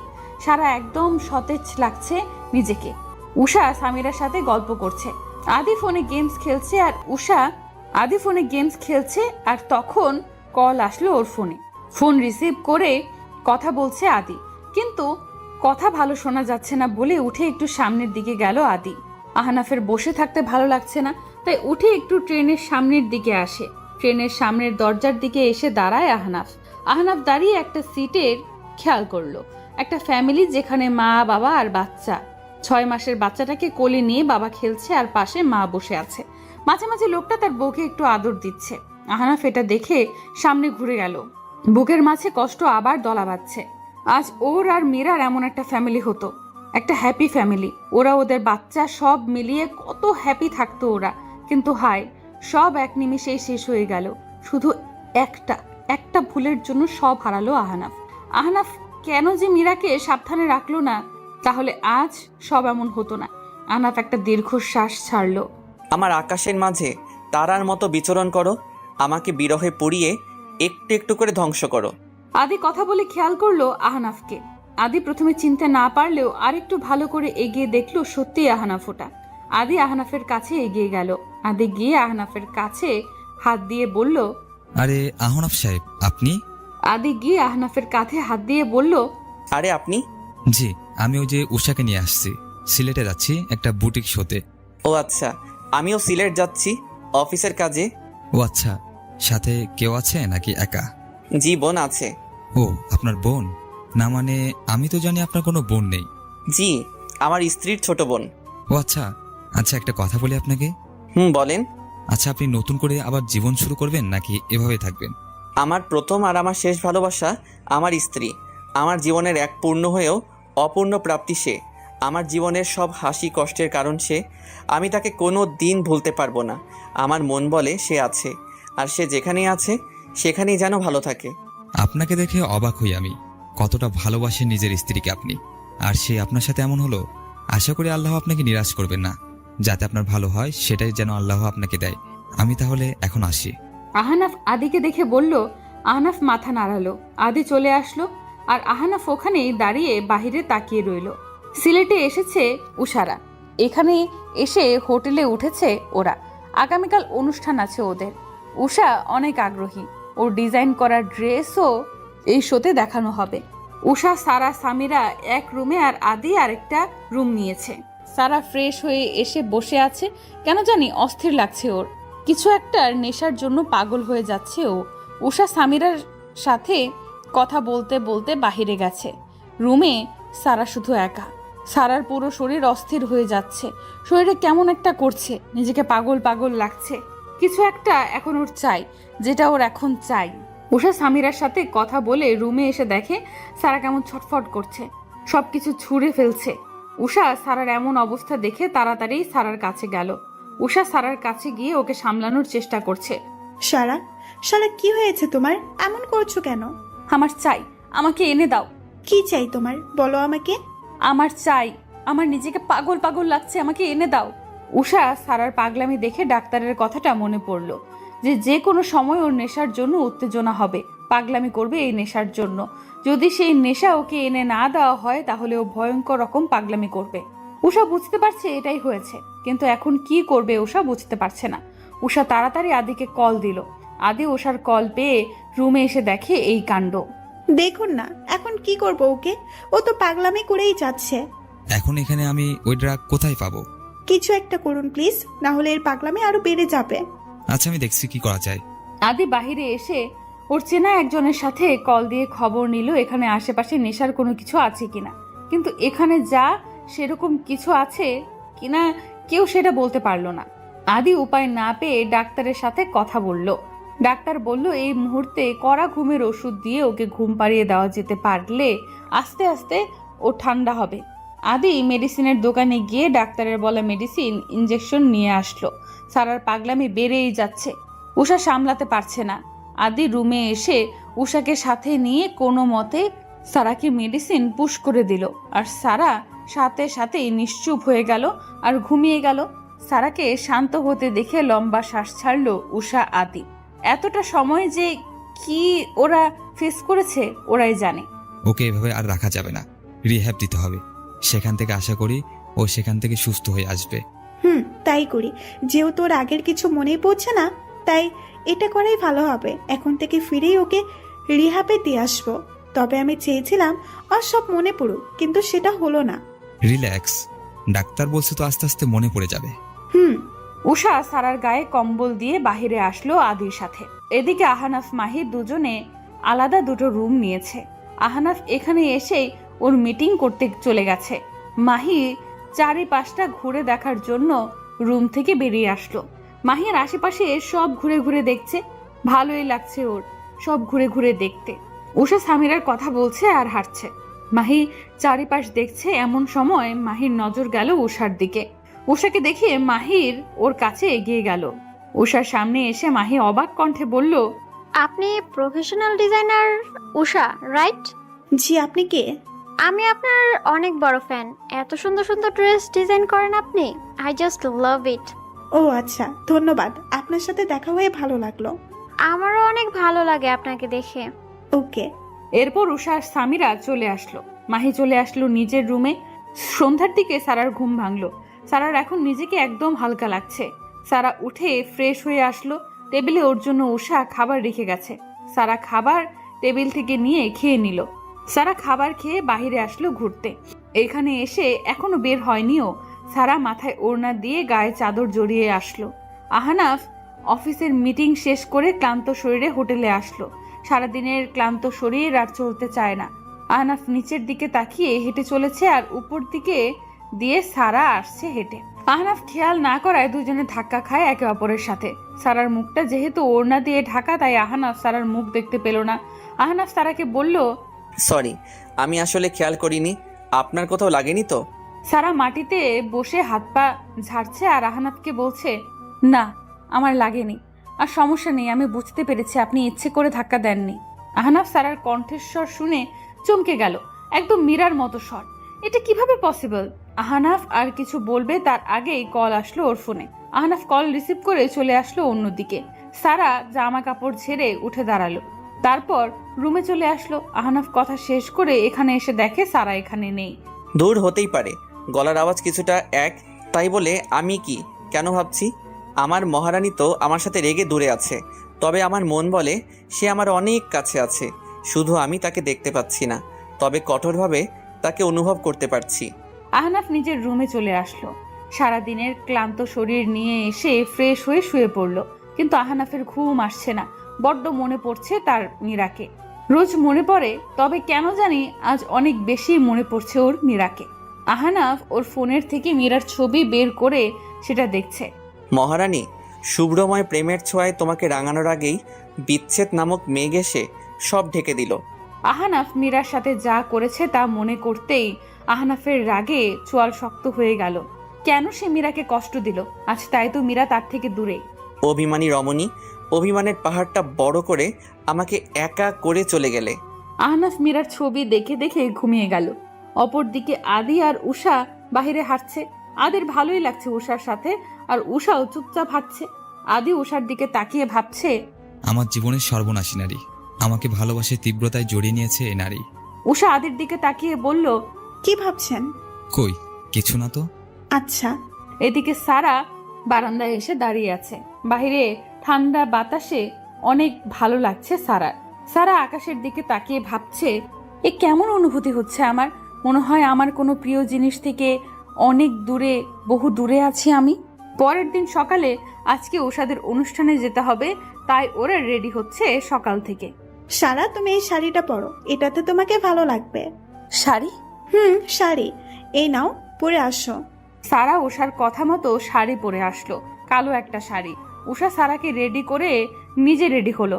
তারপর সবাই মিলে বেরিয়ে গেল হোটেল থেকে। এদিকে আহনাফকে ওর বন্ধু কল দিয়ে বলে রেখেছে অনুষ্ঠানে যেন ও আসে, ওকে মাস্ট আসতেই হবে।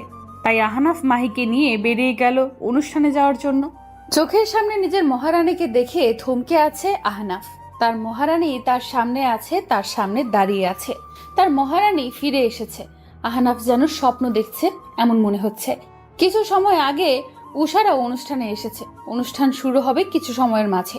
অনুষ্ঠানের চিফ গেস্ট এখনো আসেনি, তাই অনুষ্ঠান শুরু হচ্ছে না। কিছু সময়ের মাঝে শোনা গেল চিফ গেস্ট চলে এসেছে। অনুষ্ঠানের চিফ গেস্ট আহনাফ। আহনাফকে সবাই আমন্ত্রণ জানালো স্টেজে। এরপর অনুষ্ঠানের অনুষ্ঠান হোস্ট করা শুরু করলেন। বিশেষ স্পিচ দিয়ে আহনাফকে একটা গান গাওয়ার অনুরোধ করলো সবাই। আহনাফ প্রথমে রাজি হতে চায়নি। পরে এটা খারাপ দেখাবে ভেবে গান গাইতে মাইকের সামনে আসলো। আহনাফ একটা শ্বাস নিয়ে গান গাওয়া শুরু করলো। তুমি আমার এমনই একজন, যারে এক জনমে ভালোবেসে ভরবে না এমন, এক জনমের ভালোবাসা, এক জনমের কাছে আসা। বাকিটা নিজেরা শুনে নিয়েন। আহনাফ গান গাওয়া শেষ করলে সবাই হাততালি দিতে থাকে। সারা তো যেন আহনাফের গানের মাঝে হারিয়েই গেছে। আহনাফের প্রত্যেকটা গানের লাইনে লাইনে সে ভালোবাসা দেখতে পাচ্ছে। সারা ভালো মতো আহনাফের দিকে তাকিয়ে দেখলো এটা কালকে সে ধাক্কা খাওয়া ছেলেটা। সারা ভাবতে পারছে না এই লোকটা এত ভালো গান গায়। উষা সারাকে এইভাবে দেখে সারাকে বলল, সারা তুমি কি ভাবছো? না দেখো লোকটা কত ভালো গান গায়, গানের প্রত্যেকটা লাইনে যেন ভালোবাসা মেখে আছে। লোকটা আগে একজন গায়ক ছিলেন, নাম করা, তবে ওনার স্ত্রী হারিয়ে যাবার পর থেকে উনি গান গাওয়া বন্ধ করে দিয়েছেন। ওনার স্ত্রী হারিয়ে গেছেন? তারপর উষা সব বলল সারাকে। সব শুনে সারা অনেক অবাক হলো আর কেন যেন ব্যথিত হলো। আহনাফের গানের পর অনুষ্ঠান শুরু হলো। একে একে সব ডিজাইনাররা তাদের ডিজাইন করা ড্রেস দেখাচ্ছে। এরপর উষাও তার ড্রেস দেখালো। সব ডিজাইন দেখানো শেষে এবার রেজাল্টের পালা। সবাই অনেক টেনশনে আছে, উষাও অনেক নার্ভাস। সবার অপেক্ষা শেষ করে রেজাল্ট দেওয়া হলো আর সব ডিজাইনের মাঝে উষার ডিজাইন সবার ভালো লেগেছে, তাই উষাই হয়েছে বিজয়ী। উষাকে স্টেজে এনে প্রাইজ দেওয়া হলো। সবাই উষাকে অভিনন্দন দিল। অনুষ্ঠান শেষ করে উষারা বাহিরে এসে দাঁড়িয়ে কথা বলছে। সারা একটু ওদের থেকে দূরে দাঁড়িয়ে আছে। আহনাফ মাহিকে নিয়ে বাহিরে আসে গাড়ির কাছে আসার জন্য। আহনাফ একটু সামনে এসে থমকে যায়। ওর পা দুটো যেন একদম জমে গেছে। সামনে থাকা মানুষটাকে দেখে আহনাফের পুরো দুনিয়া উল্টে গেছে। আহনাফের মহারানী তার সামনে তার ভালোবাসা, তার মহারানী ফিরে এসেছে। তার ভালোবাসা, তার সুখ তার সামনে দাঁড়িয়ে আছে। আহনাফ দ্রুত পায়ে সারা বা মীরার কাছে আসলো। সারা দাঁড়িয়েছিল। আচমকা আহনাফ ওকে জড়িয়ে ধরে হাউমাউ করে কাঁপতে লাগলো আর বলতে লাগলো, মহারানী, আমি জানতাম তুমি ফিরে আসবে। আমি জানতাম তো আমার মহারানী আমাকে ছেড়ে কোথাও যেতে পারে না। আমার মহারানী তো আমাকে ভালোবাসে। আমাকে কষ্ট দিয়ে আমার মহারানী কোথাও যেতেই পারে না। মহারানী, আমি আজ অনেক খুশি তোমাকে পেয়ে। সারা আহনাফের আচমকা আক্রমণে ভয় পেয়ে যায়, সাথে আহনাফের কথা শুনে চমকে যায়। সারা আহনাফকে সরাতে চেষ্টা করছে আর বলছে, আরে আপনি কি করছেন এসব, আর কি বলছেন এগুলো?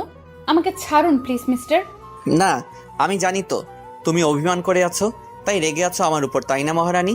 সারা আহনাফের কথার কোনো কিছুই বুঝতে পারছে না আর না পারছে ওকে ছাড়াতে। এর মাঝে সেখানে উষা, আদি, মাহি, সামিরা আসলো। উষা আহনাফ সারাকে এইভাবে দেখে অবাক হলো। উষা অবাক হয়ে বলল, মিস্টার আহনাফ, আপনি এসব কি করছেন? সারাকে এভাবে ধরেছেন কেন? মাহি সারাকে দেখে অবাক হলো। অবাক হয়ে বলল, আপু, আতে যান, ওনাকে ছাড়ান। কি করছেন পাবলিক প্লেসে উনি এগুলো? আদি গিয়ে অনেক কষ্টে ওদের ছাড়ালো। সারা উষার কাছে চলে আসে ছাড়া পেয়ে। আদি আহনাফকে বলে, মিস্টার আহনাফ, আপনি এসব কি করছিলেন? আপনি সারাকে ওভাবে জড়িয়ে ধরেছিলেন কেন? সারা? কে সারা? ও আমার স্ত্রী মীরা, আমার ভালোবাসা, যাকে আমি এই 1 বছর ধরে খুঁজে চলেছি। আপনার স্ত্রী? হ্যাঁ, ও আমার স্ত্রী মীরা, যে হারিয়ে গিয়েছিল আমার জীবন থেকে। সারা আহনাফের কথা শুনে বলে, কি সব যাতা বলছেন? আমি তো আপনাকে চিনিই না, আজকেই দেখলাম, আর আপনি বলছেন আমি আপনার স্ত্রী। মিস্টার আহনাফ, আপনার কাছে আপনার স্ত্রীর ছবি আছে না? আছে। আমাকে দেখান তো। আহনাফ আদিকে মীরার ছবি দেখালো। আদি, উষা, সারা সবাই ছবি দেখে অবাক। আসলে সারাই মীরা। দেখলেন তো, যেটাই আমার স্ত্রী মীরা। আমি জানি তুমি আমার উপর রেগে আছো, কিন্তু বিশ্বাস করো, তোমাকে ছাড়া এই 1 বছর বেঁচে থেকেও মরে গেছিলাম। তোমাকে ছাড়া নিজেকে পাগল পাগল লাগছিল। প্লিজ আমার উপর আর রেগে থেকো না, আমাকে মাফ করে দাও। উষা, আদি এবার সবটা বুঝতে পারলো যে আসলে এটাই মীরা, সারাই মীরা। আদি আহনাফকে বলল, মিস্টার আহনাফ, আমার আপনাকে অনেক কথা বলার আছে। কি কথা? আদি আহনাফকে সব কিছু বলল, কিভাবে সারাকে পেয়েছিল, কিভাবে সারার সাথে কি হয়েছে সব কিছু। আদির কথা শুনে আহনাফ থমকে গেছে। তার মীরা তাকে ভুলে গেছে। তার মীরার জীবনে এত খারাপ কিছু হয়েছে, এসব যেন মানতেই পারছে না আহনাফ। মাহি মীরার দিকে এগিয়ে এসে বলে, আপু তুমি আমাকেও ভুলে গেছো। ওর আগের কোনো কথাই মনে নেই। ডাক্তার বলেছে হয়তো মনে পড়তে পারে, তবে সময়ের প্রয়োজন। আমি ওকে আমার সাথে রাখতে চাই। সারা ভয় পেয়ে বলে, না আমি যাব না, আমি উষার সাথেই থাকবো। আচ্ছা তুমি আমার সাথেই থাকবে, সমস্যা নেই। মিস্টার আহনাফ, আপনি একটু বুঝুন, ওর তো কিছু মনে নেই, তাই ওর এটা মানতে সমস্যা হচ্ছে। একটু সময় দিন ওকে। আচ্ছা। এবার চলো হোটেলে ফেরা যাক, কাল আবার ঢাকায় ফিরতে হবে। সবাই হোটেলে ফেরত আসলো। উষা মীরাকে নিয়ে নিজের রুমে আসলো। আহনাফ নিজের রুমে এসে চুপ করে বসে আছে। সে তার মীরাকে ফিরে তো পেয়েছে, কিন্তু এই ফিরে পাওয়া না পাওয়ার মতোই। তার মীরা সব ভুলে গেছে। না, তবে সে হার মেনে নেবে না। সে তার মীরাকে সুস্থ করে ফিরিয়ে আনবে, আগের মীরা করে। তার ভালোবাসা দিয়ে আবার সব ঠিক করবে আহনাফ। তার ভালোবাসা যখন ফিরে এসেছে, তখন তাকে সুস্থ করার দায়িত্ব এবার তার। অপরদিকে মীরা ফ্রেশ হয়ে এসে খাটে বসে আছে আর ভাবছে, সত্যিই কি আমি তার স্ত্রী? তাহলে আমার কেন কিছু মনে পড়ছে না? আমি কেন কিছু মনে করতে পারছি না? উষা এদিকে মীরাকে ভাবতে দেখে ওর পাশে বসে ওর মাথায় হাত বুলিয়ে দিচ্ছে। আশা করি তোমার সব মনে পড়ে যাবে। আদি রাতে হোটেলের বাগানে এসে দেখে আহনাফ বসে আছে হোটেলের বাগানে। আদি গিয়ে আহনাফের পাশে বসলো। এত রাতে আপনি এখানে যে? এমনি বসে আছি, আপনি এখানে? আমিও এমনি আসলাম। আমি জানি আপনার সবার জন্য মন খারাপ। মন খারাপ না, আমার আফসোস আর রাগ হচ্ছে। কেন আমি আমার মীরাকে সেভ করতে পারলাম না? আজ আমি ওকে সেভ করতে পারতাম। আমার ব্যর্থতা এখানেই। নিজেকে শক্ত রাখুন। জানেন তো, ভালোবাসায় অল্পতে ভেঙে পড়লে হয় না। পরের দিন সকালে সবাই হোটেল থেকে বেরিয়ে পড়লো স্টেশনে যাওয়ার জন্য। মীরা আড়ালে আড়ালে থাকছে আহনাফের থেকে, আর আহনাফের চোখ জোড়া তার মীরাকে খুঁজছে। এই লুকোচুরি কবে শেষ হবে কে জানে। তবে আহনাফ মীরা এক হবে আবার। ঢাকায় চলে এসেছে আহনাফ উষারা। আহনাফ চেয়েছিল মীরাকে নিজের সাথে নিতে, কিন্তু মীরা যাবে না। সে কেন যেন আহনাফকে ভয় পাচ্ছে। উষা এই জিনিসটা বুঝতে পেরে মীরাকে নিজের সাথে রেখেছে। আহনাফ আর কিছুই বলেনি। আসলে সে চায় না জোর করে মীরাকে ফেরাতে। সে চায় মীরা যেন নিজে সব মনে করে আসে। তাই আর জোর খাটায়নি আহনাফ। তবে আহনাফ মীরার সাথে এখন 24 ঘন্টা লেগে থাকবে। সে মীরাকে সব মনে করাবেই, আর মীরাকে সুস্থও করবে। উষা মীরাকে নিয়ে বাসায় এসেছে। উষার মা বাবা গিয়েছে বাহিরে 2 দিনের জন্য, তাই বাসায় মীরা উষা একা। উষা মীরাকে রুমে দিয়ে নিজের রুমে আসলো। মীরা ফ্রেশ হয়ে এসে খাটে বসলো। তখন ওর ফোনে কল আসলো। মীরা ফোন হাতে নিয়ে দেখে আহনাফের কল। আহনাফ আসার সময় ওকে ফোন আর সিম দিয়েছে, আর এটাও বলে দিয়েছে যে সে ফোন দিলে যেন কেটে না দেয়, সাথে সাথে রিসিভ করে। মীরা তাই কল রিসিভ করলো। মীরা ফোন কানের সামনে নিতেই আহনাফ বলল, কল করতে এত সময় লাগলো কেন? আসলে আমি ওয়াশরুমে ছিলাম, তাই শুনতে পাইনি। মাত্র বের হয়ে কল রিসিভ করলাম। আচ্ছা, দুপুরের খাবার খেয়েছো? জি না, খাবো একটু পর। আপনি? আমি পরে খাবো। তাড়াতাড়ি খেয়ে মেডিসিন খেয়ে নিবা। জি আচ্ছা। আচ্ছা, রাখছি। মীরা কল কেটে একটা লম্বা শ্বাস নিল। বাবারে বাবা, এটা পোলা না আগুনের গোলা? পুরাই অ্যাটম বোমা। আইসে ফোন ধরতে দেরি হইছে কেন? কে রে, আমি কি তোর বিয়ে করা বউ নাকি যে কল দিলেই সাথে সাথে রিসিভ করতে হবে, ধরতে হবে? উপস, আরে আমি কি কই, আমি তো নাকি ওনার বিয়ে করা বউ। এই জন্যই তো বেটা আমারে এমন জ্বালাইতেছে। মীরা আহনাফকে বকতে বকতে নিচে খাবার খেতে গেল। বিকেলে আহনাফ অফিস শেষ করে উষাকে বলে মীরাকে বাহিরে এনেছে। মীরা তো প্রথমে যেতে রাজি হয়নি, কিন্তু আহনাফের রাগের কথা ভেবে যেতে রাজি হয়। আহনাফ মীরাকে নিয়ে ধানমন্ডি লেকে এসেছে। মীরার এখানে এসে অনেক ভালো লাগছে। আহনাফ মীরা এখানের চা খেলো। চাটাও মীরার অনেক ভালো লেগেছে। আহনাফ মীরার জন্য একটা বেলি ফুল নিয়ে আসলো। এটা দিয়ে কি করবেন? আমার মাথায় পড়বো। ও আচ্ছা, তাহলে পরেন। চুপ, সামনে ঘুরো। কেন? সামনে ঘুরতে বলছি, ঘুরো। মীরার সামনে ঘুরলো। আহনাফ পরম ভালোবাসায় বেলি ফুলের মালাটা মীরার চুলে পরিয়ে দিল। খোলা চুলের রূপের অধিকারী সে। বেলি ফুলের মালার মতো স্নিগ্ধময় পবিত্র সে। আহনাফ মালাটা পরিয়ে মীরার হাত ধরে অন্যদিকে যাওয়ার জন্য পা বাড়ালো। মীরাকে নিয়ে অনেকটা সময় ঘুরলো সে। মীরাও ভীষণ উপভোগ করলো সময়টা। রাতে আহনাফ মীরাকে বাসায় দিয়ে গেল। সারা দিন ঘুরে মীরা ক্লান্ত থাকায় ফ্রেশ হয়ে বিছানায় শুতেই ঘুমিয়ে যায়। এইভাবে গেল 1 সপ্তাহ। আহনাফ মীরাকে এখন এমন চোখে চোখে রাখে, ডাক্তার দেখাচ্ছে ঠিক মতো। পাশাপাশি নিজেরাও সময় দিচ্ছে। মাহি এসে মীরার সাথে দেখা করে। সব ঠিকঠাক চলছে, কিন্তু মাঝে মাঝে মীরা নেশার জন্য পাগলামি শুরু করে। এই তো সেদিন রাতে মীরা নেশার জন্য পাগল হয়ে গেছে। উষা, আদি কেউ থামাতে পারছিল না। আহনাফ এসে মীরার এই অবস্থা দেখে অবাক হয়, সাথে প্রচুর পরিমাণ কষ্টও হচ্ছিল। অবশেষে অনেক কষ্টে মীরাকে শান্ত করতে পারলো। সেদিনের পরের দিনই রিহাবে দিয়ে দেওয়া হলো মীরাকে। সেখানে গিয়ে সবাই ওর সাথে দেখা করে আসে। মোটামুটি অনেকটা এখন নেশার থেকে বের করে আনা গেছে ওকে। ডাক্তার জানিয়েছে আরও কিছু সময় এভাবে রাখলে ও একদম সুস্থ স্বাভাবিক হয়ে যাবে আগের মতো। আহনাফ মীরার সাথে দেখা করতে আসলো। আহনাফকে দেখে মীরার অনেক খুশি লাগলো। ইদানিং মীরা বেশ ভালোই আসক্ত হয়ে গেছে আহনাফের মাঝে। আগের কোনো কথা মনে না পড়লেও সে যে প্রেমে পড়েছে আহনাফের, তা সে ভালোই বুঝতে পারছে। আহনাফ মীরার পাশে বসে ওর মাথায় হাত বুলিয়ে দিয়ে বলে, কেমন লাগছে? ভালো। আপনি খুব পচা মিস্টার আহনাফ। মিস্টার আহনাফ ডাকটা মীরার মুখে আজ প্রায় 1 বছর 5 মাস পর আহনাফ শুনল। মীরা যখন তার সাথে ছিল তখন মীরা আহনাফকে এইভাবে ডাকতো, এরপর আর ডাকেনি। আজ আবার ডাকটা শুনে মনের মাঝে আনন্দ খেলে যাচ্ছে আহনাফের। তোমার এই মাতাল করা কণ্ঠে মিস্টার আহনাফ ডাকটা আমার জাস্ট পাগল করে দিচ্ছে মিরু পাখি। তোমার এই কণ্ঠের মাঝে মাতাল করা আদলে হারিয়ে যেতে ইচ্ছে করছে। আপনি আমাকে এখানে একা রেখে চলে যান, আমার এখানে আর ভালো লাগছে না। আমি নিজেও তোমাকে ছাড়া থাকতে পারি না, তুমি জানো।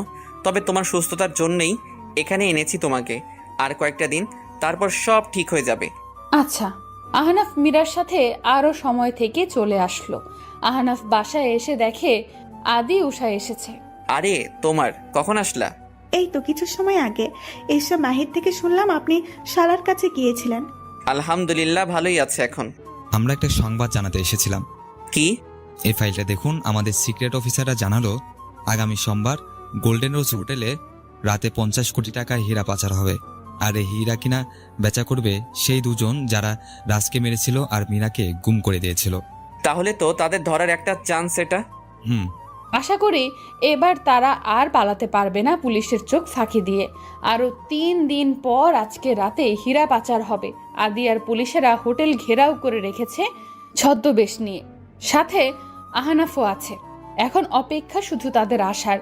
সবার অপেক্ষা শেষ করে সেই 2 জন লোক আসলো, তাদের নির্ধারিত জায়গায় গিয়ে বসলো। শুরু হলো হীরার বেচাকেনা শুরু। হীরা বের করার সাথে সাথে পুলিশেরা গিয়ে সেই অবস্থাতেই ধরে ফেললো তাদের। লোক দুটো এবার পালানোর সুযোগও পায়নি। পুলিশরা তাদের অ্যারেস্ট করে নিল আর সব হীরা তাদের থেকে নিয়ে নিল। আপনারা তারা যারা আমার বাবাকেও মেরেছে, আমার বাবার সাথে বেইমানি করেছেন, মীরার বাবাকে ব্যবহার করে আপনারা আমার বাবাকে ঠকিয়েছেন। এরপর আমার স্ত্রীকে আপনারা আমার থেকে আলাদা করে দিয়েছেন, ওর শরীরে বিষাক্ত ড্রাগস দিয়েছেন, ড্রাগের নেশায় ওকে আসক্ত করে দিয়েছিলেন। শুধু এটাই না, ওকে ওর অতীত ভুলিয়ে দিয়েছেন। আমি চাইলেই পারি আপনাদের নিজ হাতে শাস্তি দিতে, কিন্তু সেটা আমি করব না, কারণ আমার মীরা আমার কাছে আগে। আমি জেনে না জেনে ওকে যে কষ্ট দিয়েছি তার ফল আমি পেয়েছি। হয়তো ওর সব মনে পড়লে ও আমায় ঘৃণা করবে, কিন্তু তাতে আফসোস নেই। কিন্তু আমি মীরাকে হারাতে পারবো না। আর অফিসার নিয়ে যান এদের। পুলিশরা 2 জনকে নিয়ে গেল। ফাইনালি এরা ধরা পড়লো। এদের জন্য মীরাকেও কতটা কষ্ট পেতে হলো। আমি যাচ্ছি, তোমরাও আসো। আচ্ছা। আহনাফ চলে আসলো। আজকে তার কিছুটা ভালো লাগছে যে অবশেষে এই 2 জন লোক ধরা পড়েছে। তবে আহনাফের একটা জিনিস ভাবতে খারাপ লাগছে, যখন মীরা আগের কথা মনে পড়ে যাবে তখন কি মীরা তাকে ঘৃণা করবে? তাকে কি আবার দূরে সরিয়ে দেবে? জানে না কি হবে সেদিন, যেদিন মীরার সব মনে পড়ে যাবে। পরের দিন সকালে আহনাফ আবার মীরার কাছে গেল। মীরা এখন একদম সুস্থ। নেশার আসক্তটা একদম সুস্থ হয়ে গেছে ওর। আজকে মীরাকে নিয়ে আসবে আহনাফ। আহনাফ মীরার কেবিনে এসে দেখে মীরা একটা লাল জামা পরেছে। মীরাকে দেখতে সকালে স্নিগ্ধ ফুটন্ত লাল গোলাপ ফুল মনে হচ্ছে আহনাফের কাছে। আহনাফ নিজ মনে মনে বলল, ফুটন্ত গোলাপ, সকালে স্নিগ্ধময়ী পড়ি আমার ভালোবাসার শুভ্রতার ছোঁয়ায় রাঙাবো তোমায়। মীরাকে বাসায় নিয়ে আসা হয়েছে, তবে আহনাফের বাসায় না, উষাদের বাসাতেই নেওয়া হয়েছে। আহনাফ ইচ্ছে করে মীরাকে ওর বাসায় নেয়নি। মীরা ভেবেছিল আহনাফ ওকে ওদের বাসায় নেবে, কিন্তু তা না নিয়ে উষাদের এখানে আনায় অনেকটা অবাক হয় মীরা। আহনাফ মীরাকে বাসায় দিয়ে চলে যায়। মীরা বুঝতে পারছে না আহনাফ এমন করছে কেন। মীরা বাসায় এসে রুমে বসে আছে। খুব মন খারাপ লাগছে ওর। আহানাফুকে এইভাবে অ্যাভয়েড করছে কেন ও জানে না। কাল পর্যন্ত তো সব ঠিক ছিল, তবে আজ কি হলো? উষা মীরার রুমে এসে মীরার মন খারাপ দেখে মীরার কাছে এসে বলে, আরে সারা, কি হয়েছে তোমার? মন খারাপ কেন? কিছু না উষা, এমনি ভালো লাগছে না। এমনি কারো মন খারাপ হয় নাকি? আহনাব ভাইয়ের সাথে কি কিছু হয়েছে নাকি? কি হবে, কিছুই হয়নি।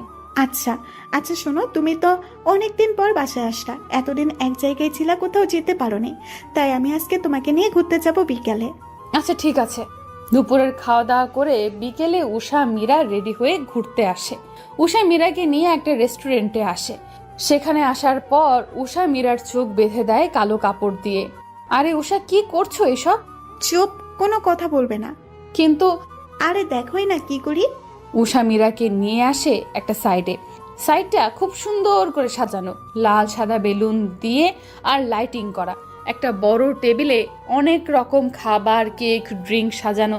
উষা মীরাকে রেখে সরে আসলো আর আসার আগে মীরাকে বলল, সারা, তুমি এবার চোখের কাপড়টা খুলতে পারো।